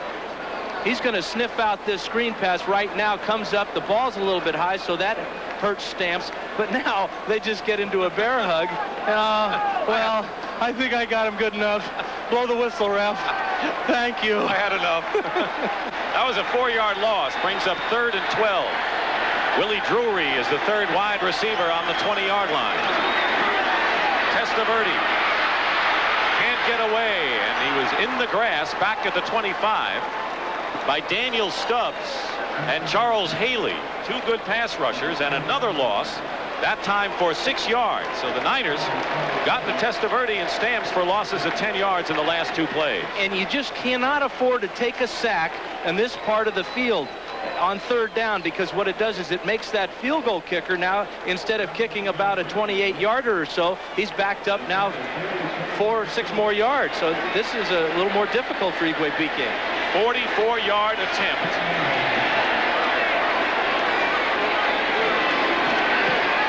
Igwebuike's kick is perfect.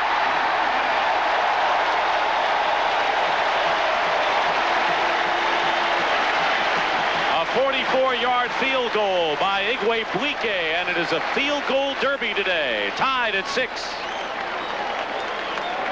World champion 49ers are in a struggle here with 9:32 to go in the third quarter in a battle of field goal kickers, tied at 6. And Ray Perkins talking to Vinny Testaverde, who hasn't had a spectacular passing day, but the Tampa Bay defense has kept them in the game plus, and we're tied at 6 as Donald Igwebuike, who has kicked 2 field goals, gets set to boot it.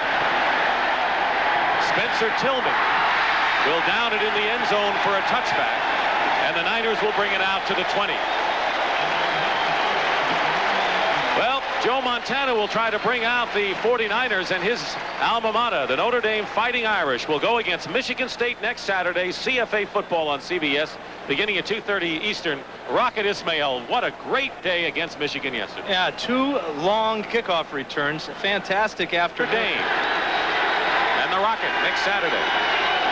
First down at the 20. Play fake, and the pass is caught. And now they say incomplete. John Taylor, the intended receiver. It is incomplete. Good coverage. Yeah, Montana's trying to get it into the seam of the zone on the play action here. Number 39, Harry Hamilton, isn't fooled at all, and this is really fine coverage also by number 29, Ricky Reynolds again. Hamilton and Reynolds. Yep. Second down and 10. Reynolds has the busy afternoon of defending Rice most of the time. On second down, pass up the middle to Brent Jones, the tight end. Down at the 25 by Eugene Marv. And it was Rathman and not Jones on the receiving end. It'll be third down and 5. 49ers are going to a quicker passing game now. The offensive line has had trouble protecting Montana on deeper drops in the pocket. That time it was just a 5-step drop, and Rathman's a little shaken up as he comes off the field after that play. It'll be third down, and they mark it at 4 as Rathman comes out and Harry Sidney replaces him. Scores. A lot of high-scoring games today around the league. Not here. 3 wide receivers, including Mike Wilson. And Wilson can't hold on.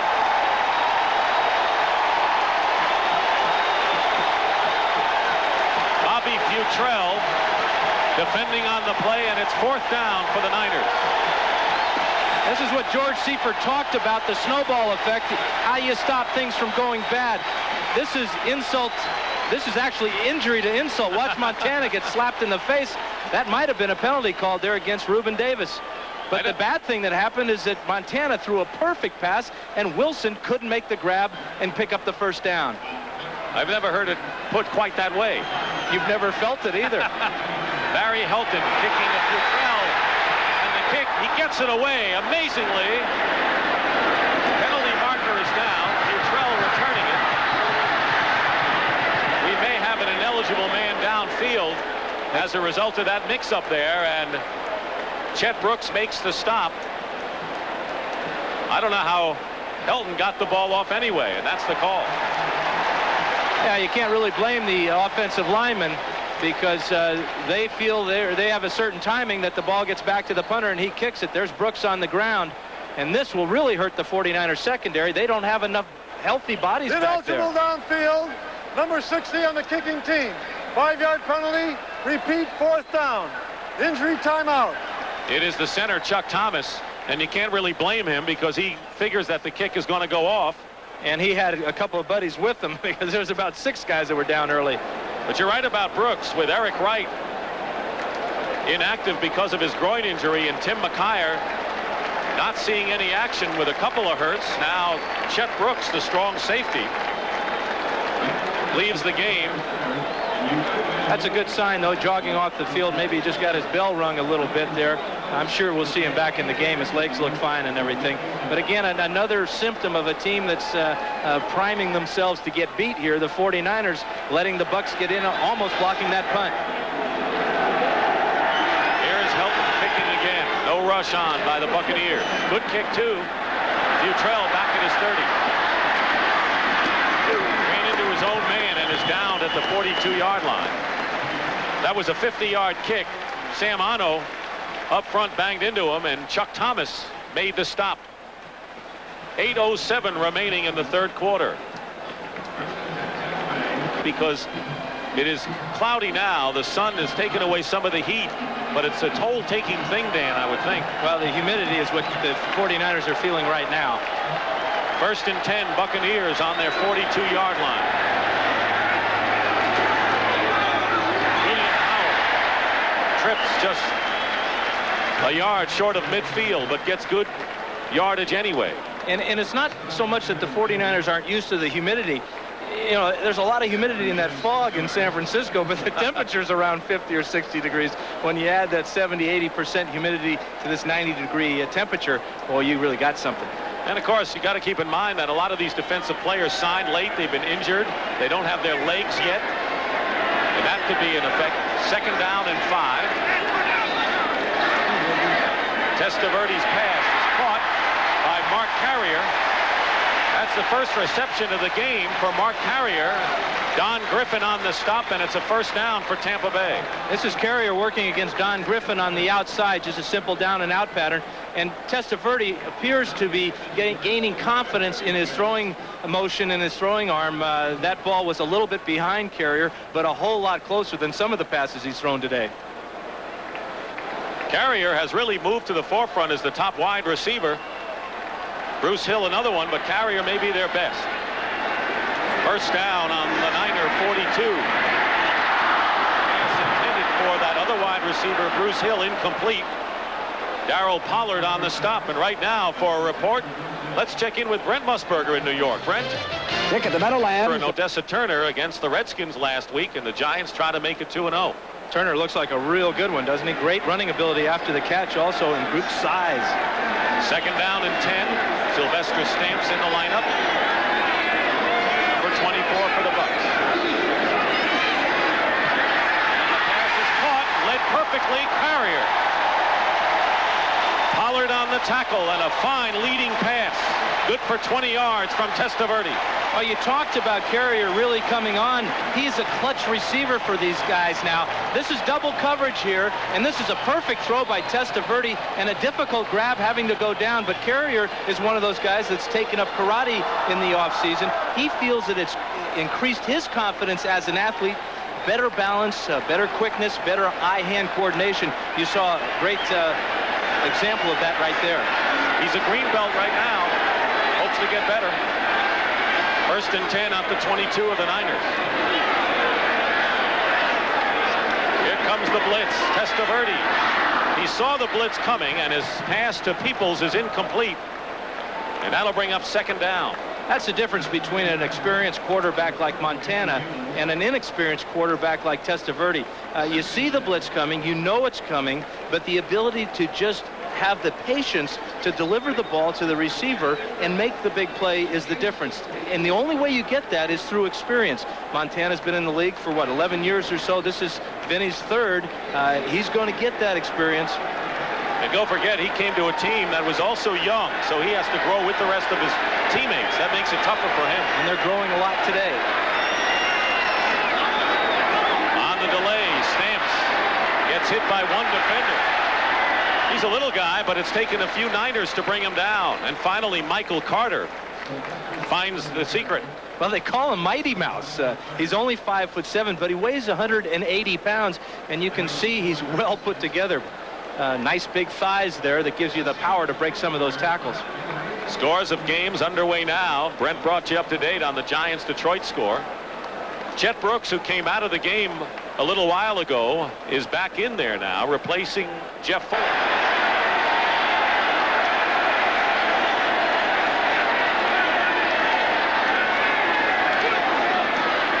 Testaverde up the middle.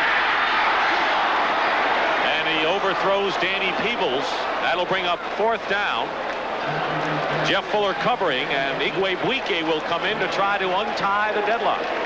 Testaverde failed on this drive to make the big play, hitting the receiver when he was open. That time Peebles was clear in the back of the end zone. Testaverde hurried his throw and didn't get the completion. And now he's getting a lesson. 36-yard attempt coming up. Chris Moore, the punter, will hold. Igwebuike, perfect today.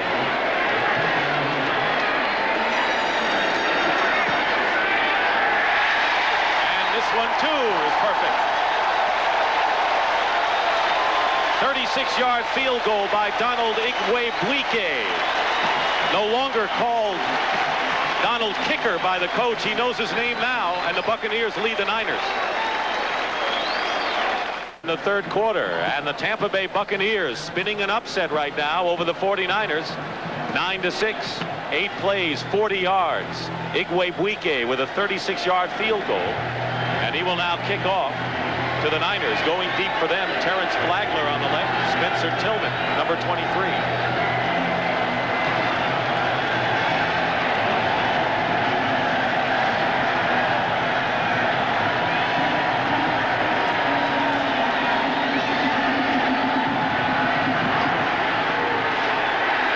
Good kick again in the end zone, and again down for the touchback.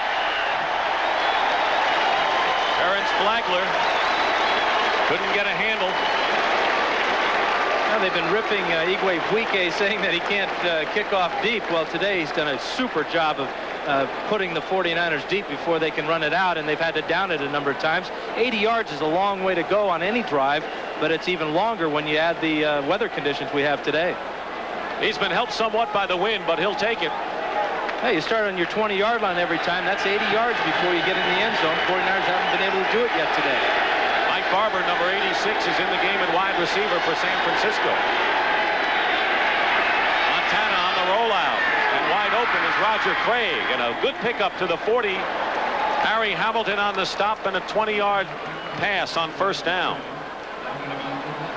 This is where you're going to see a championship football team respond to the challenge. The 49ers have dug a big enough hole for themselves today that they trail in this ball game, but they have so much character. They work so hard, and it's the trickle-down theory. Their stars work hard. Montana works hard. Craig, Rice, everybody on that team tries to maintain that level of... That was their first down this half. Here's Roger Craig. And he has run for another 1st down into Tampa Bay territory. Pick up of 14 yards before Mark Robinson makes the stop, and the 49ers are rolling. Only 20 yards today after a brilliant 131-yard performance last week against the Colts. But on this drive, he's helped the 49ers move it 34 yards in just 2 plays. On the 46 of Tampa Bay.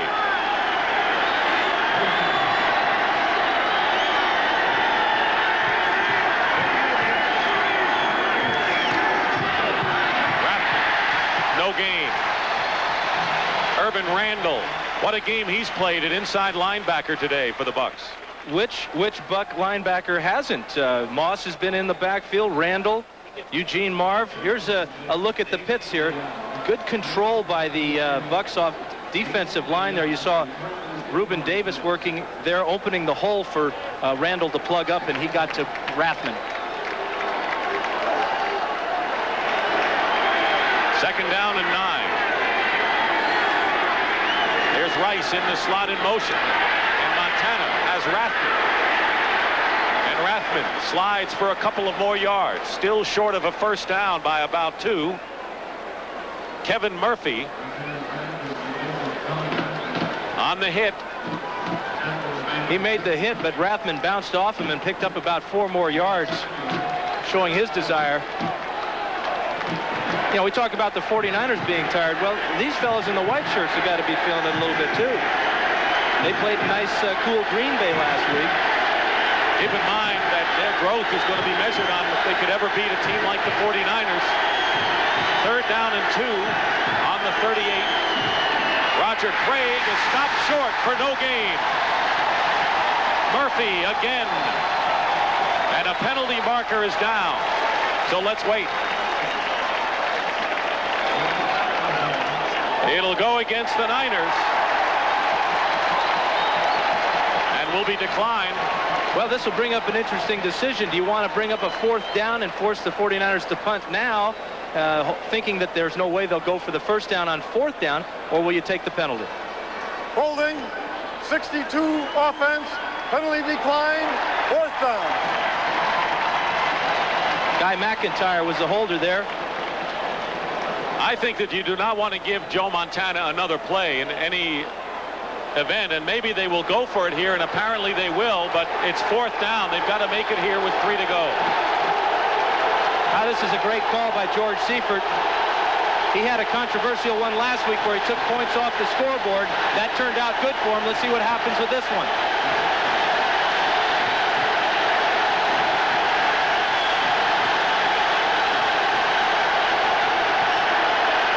Play fake. Montana will run. He's got the 1st down. And a few extra down the sidelines. Joe Montana has run for the 1st down on 4th down and 3. Picks up 13 to keep the Niner rally going. The old bootleg play. The Bucs are in an all-out blitz. There is Kevin Murphy, number 59, who made the play previously. Montana gets out around him and now picks up 13 big yards. Gutty call, having your old pro quarterback carry the ball, but he's been their best runner all day. He has gained 37 yards on 4 sprints. Good numbers. Double tight end for San Francisco. 1st down at the Buccaneers, 26.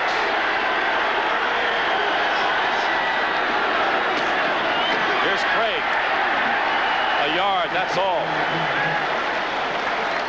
Just about 2 minutes remaining in the 3rd quarter. Kurt Jarvis, the nose tackle, and Eugene Marv in on the play. 9-6, the Tampa Bay Buccaneers lead. Game of field goals. They had a game of field goals 11 years ago, these two. Where is Wershing anyway? 2nd down and 9. Montana swings it out to Sidney. And Sidney is downed at the 21-yard line by Ricky Reynolds. And right now, the 49ers have reached their deepest penetration of this ball game. Again, a great testimony to the Tampa Bay defense as Randall and Sapolo exchange pleasantries. Well, this is what Perkins wanted the Bucs to do, make the 49ers drive the length of the field. They started this drive on their 20-yard line. Now they're down inside the 25, so they're doing a good job, but they are getting tired. The Bucs now are making a lot of substitutions, taking out some of their tired linebackers. You saw Murphy that time couldn't make the tackle on Harry Sidney. Roderick Thomas, the rookie, back in there out of Nebraska, 3rd and 6. Montana's pass caught by the tight end Brent Jones, and that'll be good for a San Francisco 1st down. Stopped by Mark Robinson. This is a super job by Montana finding Brent Jones working against number 40, Donnie Elder, the nickelback, right over the middle. Perfect throw away from the defensive coverage, and it's a 1st down for the 49ers. And the 49ers, as Brent Jones goes to the sidelines, will be in no hurry, and then they are going to start the other way as the final seconds tick off in this 3rd quarter. But the fans have been treated to a close, hard-fought game at least through 3. And that is the end of the 3rd quarter with the score. The Bucs 9, the Niners 6. We now pause for a word from your local station.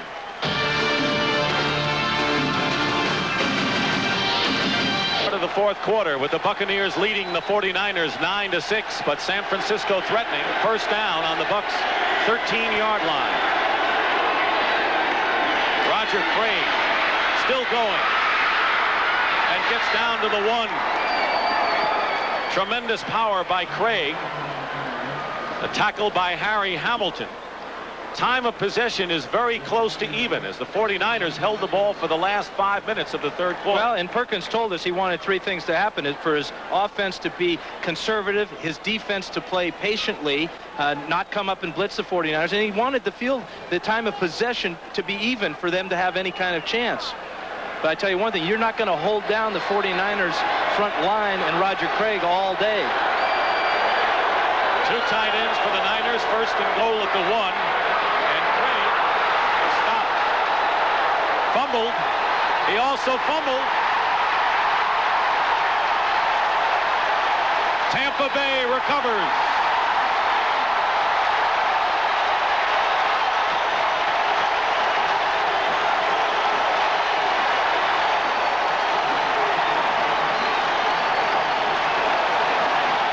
Henry Rolling recovered it for the Bucs. We'll take a look and see who gets this hit on Craig. He gets hit right in the middle of the defensive line here. There's Robert Goff, number 94, and that might be Urban Randall and Ricky Reynolds. He's coming up with big plays in the secondary, makes a big play on the goal line. Good penetration for the Bucs defensive line as they take one side. You won't see this very often, a fumble from Roger Craig as he's about to go into the end zone. It's Ricky Reynolds' right shoulder right on the ball. That pops it loose. And number 55, Henry Rolling, dove in and picked up the loose ball.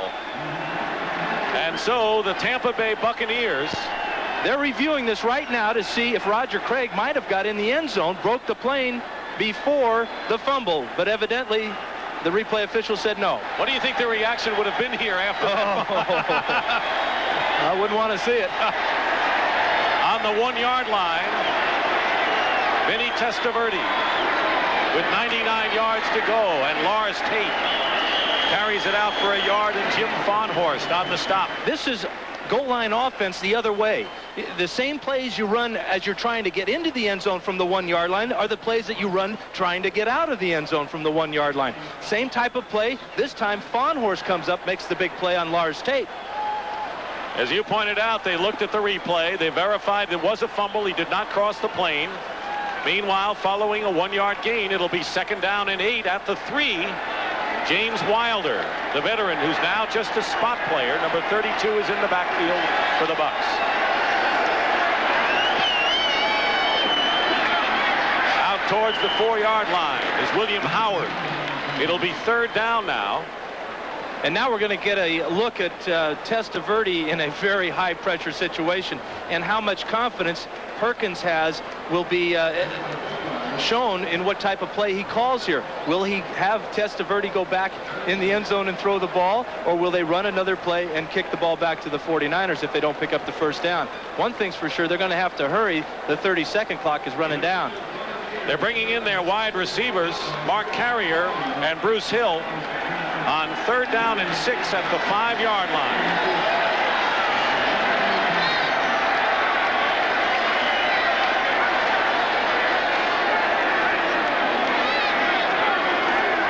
The pitch to William Howard, and he's not going to make it.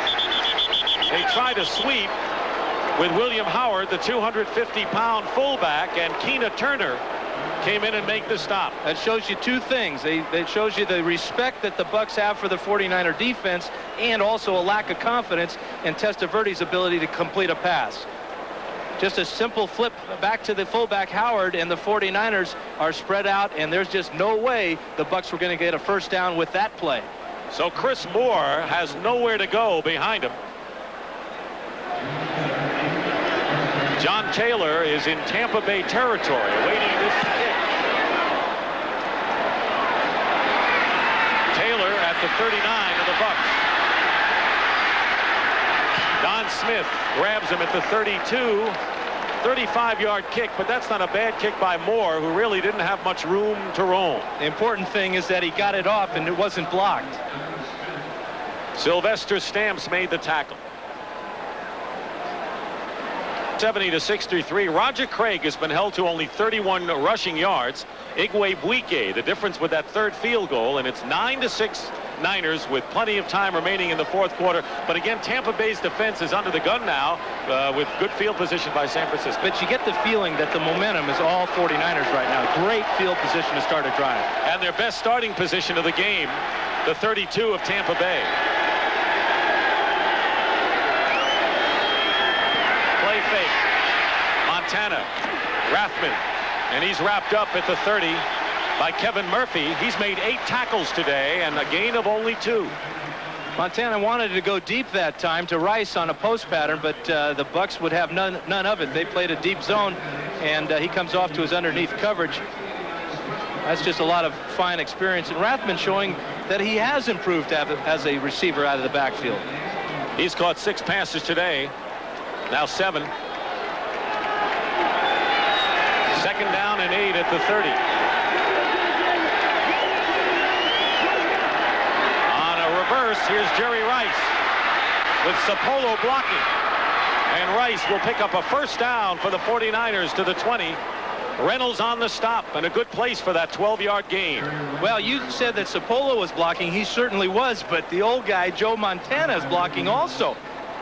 There you see Joe with the kick-out block on Winston Moss, and that really sprung Rice for the gain. So it was 61 and 16 working in tandem that time. Rice comes to the sidelines along with Rathman. 3 wide receivers for the 49ers. First and 10 at the Tampa Bay 20. Here's Craig. And another great play by the linebacker. This time it was the strong safety, though, Mark Robinson, former Kansas City Chief, who gives a young secondary good experience. And he plays like a linebacker against that run. He came up that time. Craig gave him the old swivel hips. Robinson stayed with it, made the tackle. Go Giants. Now, people think, well, but Dan, you live in San Diego, but I was born and raised in San Francisco, and I would love to see nothing more than a Bay Area series. You may just see just that. Second and 10. Harry Sidney is the running back. Montana. And the pass is caught in a crowd. And the completion to Brent Jones. We were on the 49ers offensive line in that first half for their pass protection blocking and their run blocking. Right now, they are taking control of the line of scrimmage and giving Montana time to throw. So there are 2 aspects to this game. One is the conditioning, which affects both clubs, maybe San Francisco as much. The other is the class of being a champion. Sooner or later, they take over. Well, pride factor in the 49ers. They know they should win this ball game. And if they're going to be champions, they have got to tell the Bucs right now, listen, we're the world champs. We're going to beat you right now. 5 new players came in for Tampa Bay defensively on 3rd down and 6. Montana passes, and Jerry Rice has caught the ball inside the 5 for a first down. A great catch by Jerry Rice, good for 13 yards. He had some of the equipment moved from his shoulder, and Harry Hamilton on the stop. And he's calling for a breather, but Joe Montana continues to be the player of this game, throwing on the run, and this is a perfect strike as Rice reaches back with those big hands of his and makes a big catch, and again the 49ers are inside the 5. But Joe Montana is making the plays. Rice has gone over the 100-yard mark in receptions for the 2nd straight game. 6 catches, 109 yards. First and goal at the 2. Double tight end. And now Montana wants a timeout. And you know, all his offensive linemen are saying, thank you, Joe. It's not that important that we get in the end zone right now. Use one of those timeouts. And really a smart quarterback, obviously. Well, the last time the 49ers got this close, Roger Craig coughed it up on the 1. Big hit by Ricky Reynolds. Popped that ball loose. Tired offensive lineman out there.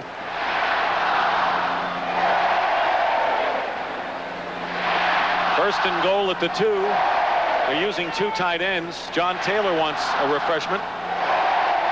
I wouldn't be surprised to see the 49ers fake the ball to Craig up the middle and perhaps throw the ball. Rice is coming back into the the lineup now, and he is so effective in this situation. So much more unique than a lot of teams' goal line offense. They leave in their star receiver for two reasons. Obviously, he's a great receiver. He gives the quarterback a plane to throw the ball in above the defensive back, but he also is willing to stick his nose in there and block for you. And I wonder whether they'll give it to Craig anyway. They'll let him get over this time. We'll see.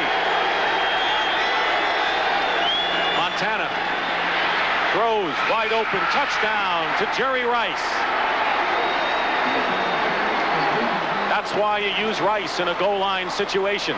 Touchdown, and the Niners lead with 8:31 to go in the fourth quarter. Take a look at Jerry Rice in motion before the ball is snapped. Now he'll work free in the end zone, and he'll work free deep in the end zone. No Tampa Bay Buck anywhere near him, and Montana throws him a perfect pass for the touchdown. And the very familiar Joe Montana reaction. Yeah, you betcha. And about time, he must be saying. Mike Cofer with the point after touchdown. And the kick is good. And it's 13-9 in favor of the San Francisco 49ers for Jerry Rice. Another touchdown reception. Bay Bucks 13-9, 8.5 to go. The big play, as you look at the scoring drive, was a third down, 13-yard reception from Montana to Rice that set up the Rice touchdown reception. And now Mike Cofer will be kicking. Okay, they're coming this way. Johnny Elder goes deep for Tampa Bay along with Willie Drury. Drury is on the right. It'll be Donnie Elder. And it bounces off of him, and the Buccaneers now with William Howard get whatever they can, and they get it out to the 13. Let's take a look at what's coming up next week on CBS Sports. It all begins with the NFL today at 12:30 Eastern, and the big one, these 49ers against the Philadelphia Eagles, who are 2-0. And again, on the road for the 49ers. 49ers opening up with 3 road games. And again, an East Coast team. You know, the 49ers are gaining a lot of frequent flyer mileage this year. Randall Cunningham and Joe Montana hooking up. Should be a dandy next Sunday on CBS Sports. First down, Tampa Bay on their 13. Lars Tate to the 19. Gets about 5. Winding down to 8 minutes remaining. Michael Carter, the nose tackle. Talked about the 49ers, that third straight road game next week, and they're the next 8 games, including tough ones coming up with the Rams and Saints. And that New Orleans game, although it says it will be at home against the Saints in Candlestick, may be moved because the Giants, of course, are going to be the National League West champs, and they need to park that day. Good point. William Howard gets moved back. And again, the 49ers defensive line and linebackers, that was Michael Walter, like their offensive line, starting to take a foothold. Well, and the Bucks play calling is helping a lot. They're not challenging the 49ers at all with the forward pass. Testaverde, I don't think, has thrown yet in this the last 2 drives. As you pointed out, when they were backed up on their goal line on third down, they elected not to throw the ball. They went for the sweep. So they're shaky maybe, and they're feeling with Vinny right now. 3rd and 5 on the 18. Pass incomplete. It was intended to Ron Hall, the tight end. Michael Walter defending. And even if it had been complete, it would have been short of the first down. Vinny has only completed now 10 of his last 27 for about 38% or so, and it looks like he might have hurt his arm on that play. Last week he completed around 81% against the Packers, but as we said earlier, these are the Niners, these aren't the Packers. That'll be bearing watching to see how that arm is. John Taylor goes back. Chris Moore will boot it.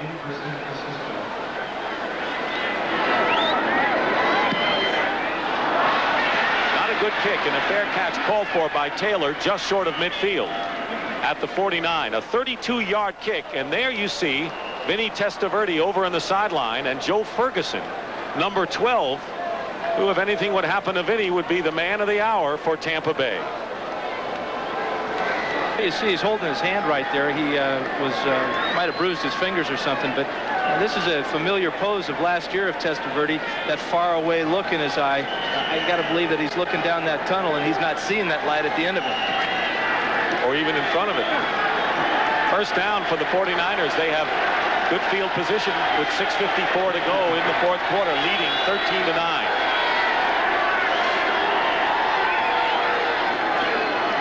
Roger Craig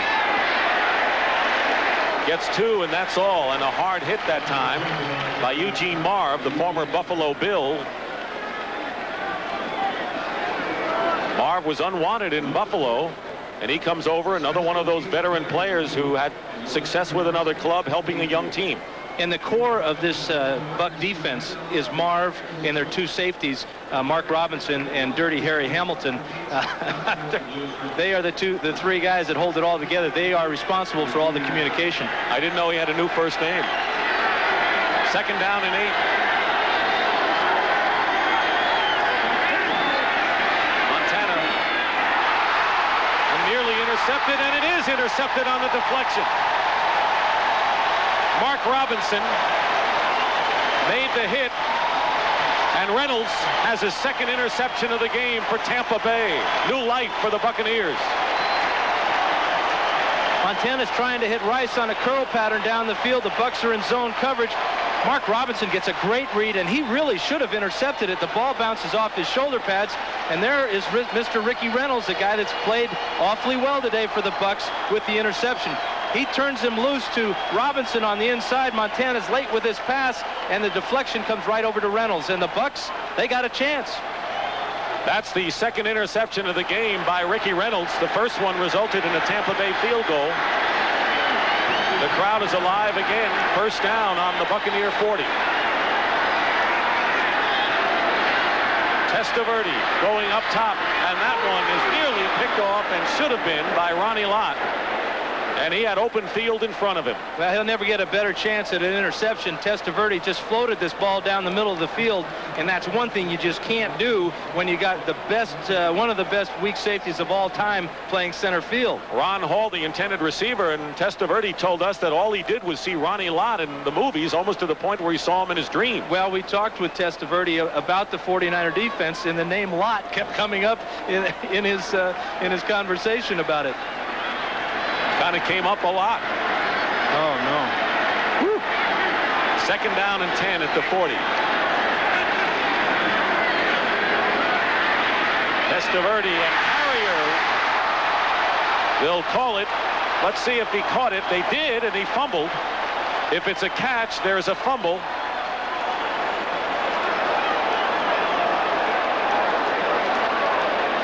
No signal yet from the officials. And now they'll rule it an incompleted pass. Here's Carrier on the outside. He's going to run a crossing pattern here, and Testaverde fires a bullet a little bit high. There's the grab. There's the possession. There he's down. He did not have possession. Yeah, that's a matter of opinion. With that slow motion camera like that, it did not look like he had it entirely. Looked like the ball was coming out of his arm a bit while he was in the air. Well, the referees are having a look at it upstairs, the replay official. There's another look at it. There he's down. Hard to tell from that angle, but the 49ers are all over this ball if it is ruled a complete pass and a fumble. Carrier went high and did well to get his hands on the ball. Testaverde and Lott. Take a look one more time as Carrier gets open in the middle of the field. Pollard does a nice job of closing and getting Carrier before he gets to the ground. The play is being reviewed, as you heard, and there's the ball loose. Jim Fonhorst might have picked it up, but if it was indeed a fumble. And Chuck Heberling is up in the press box taking a look at it.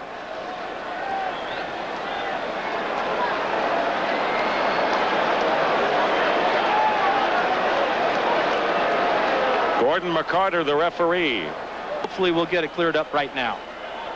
After review, the play is ruled completed pass, fumble, recovery by the passing team, third down. So it was recovered by Howard, as the replay showed. That'll bring up about 3rd and 1 or so for the Bucs. That's a big play by William Howard. Heads up, seeing the ball on the ground. But how can 3 or 4 49ers not come up with that pigskin? Maybe it was greased a little. William Howard.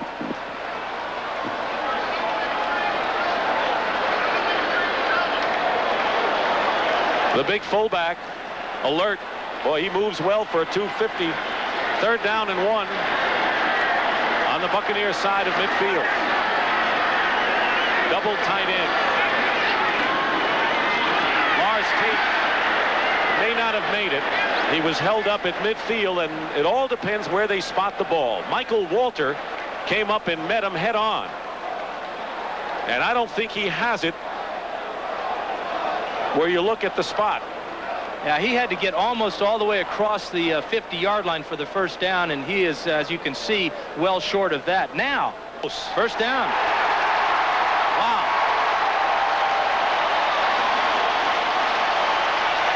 We're going to check out Michael Walter meeting Lars Tate right in the hole. There's number 99 on the bottom of the screen here. He slips the block by Mike Simmons and gets his shoulder into Tate and holds him, but not, you know, game of inches, right? Right. And that extra motion on top, Tate was trying to help the officials along. He knew he got that 1 inch. First down at midfield with 4:53 showing on the clock. Testaverde going up top, and it's caught.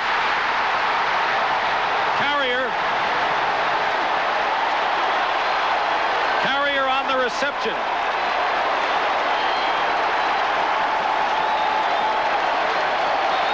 It hit Bruce Hill, and Mark Carrier was alert to make the 26-yard reception. Well, you need a little luck now sometimes. This is a great play by Pollard knocking the ball away, but look at that effort by Carrier reaching back.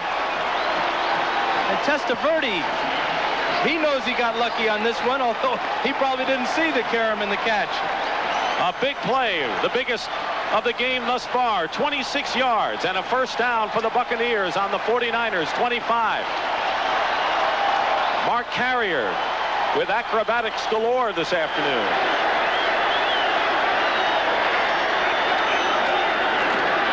Testaverde swings it out, and the pass is incomplete. Not enough mustard on the pass intended for William Howard. Bring up 2nd and 10. Now, the Bucs have got all the bounces so far today. They got the interception when the ball bounced off of Robinson's shoulder, and Ricky Reynolds made the grab. And now Carrier heads up and catches that rebound. 4:20 remaining, and the Tampa Bay Buccaneers need a touchdown. A field goal won't do them any good. That's the point. Now, they need 25 yards and a touchdown to go ahead in this ball game, and they haven't really showed that ability yet today.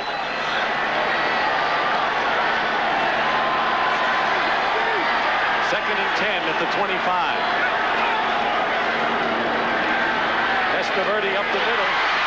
And he's got Bruce Hill short of a first down, but Hill has it inside the 20. Will bring up 3rd down. Tackled by Michael Walter. There's the clock.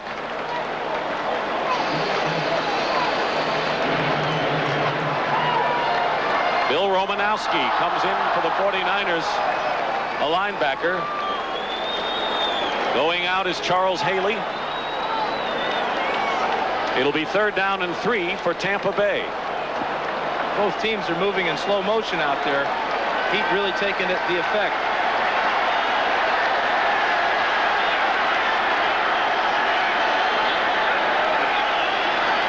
Testaverde fakes. Carrier. Touchdown.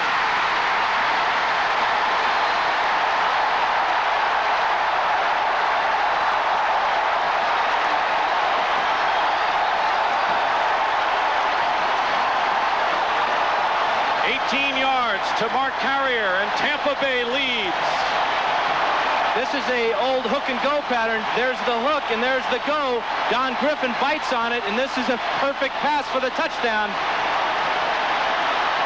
Mark Carrier showing a lot in just his 3rd year.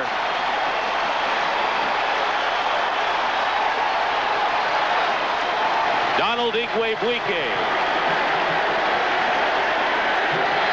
will try to give Tampa Bay a 3-point lead.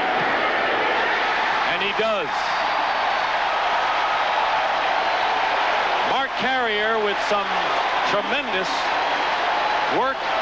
5 catches, 86 yards, the touchdown, and some very tough catches.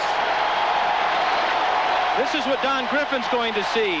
He sees Carrier come down and fake the in route, and now the ball is underway, and it's on the money. Griffin's played the entire ball game, has to be a little bit tired, but he got fooled by one of the oldest plays in the book. But what about Testaverde? After looking like he was in a fog from the second quarter on, passing-wise, he came alive with some big ones. That's the potential he's shown. We want to welcome the viewers who saw the Giants beat the Lions 24-14 at Giant Stadium. You're looking at Mark Carrier, who has just caught a touchdown pass to give the Buccaneers a 16-13 lead over the San Francisco 49ers. Dick Stockton and Dan Fouts, and this is the play that put Tampa Bay in front. Testaverde pumps the ball to Carrier on the in route. He fakes Don Griffin with the pump and then delivers a perfect strike to Carrier in the end zone. What about the 49ers in this game? They started out in sluggish fashion and looked like that they had the control going into the final moments. Well, the momentum was all on their side. The Bucs got 2 lucky bounces. They got the interception off of Mark Robinson that Ricky Reynolds picked up, and then the long pass down the field to Bruce Hill that should have been an interception for the 49ers. That was deflected up in the air. Carrier made that grab, and that gave them the momentum back from the 49ers. They go in for the score, and now they're on top with just 3 minutes to go. 3:25 exactly. 16-13, Tampa Bay.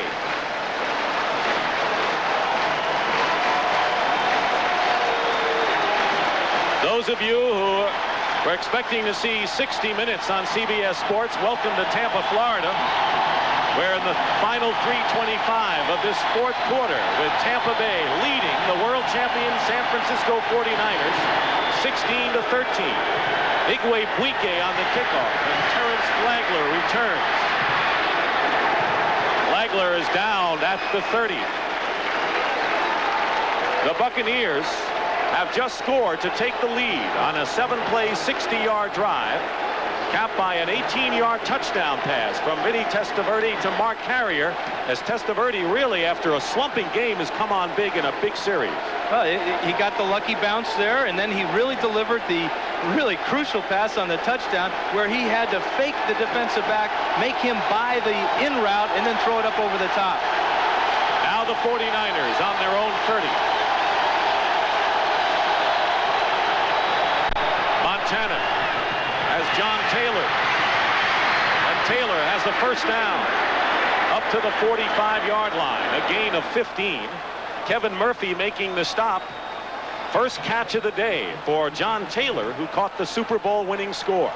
You just wonder how much magic Montana has left today. He has played an outstanding game in this second half. He's been responsible for the 49ers getting back in sync and getting ahead on the score. We'll see if he can do it again.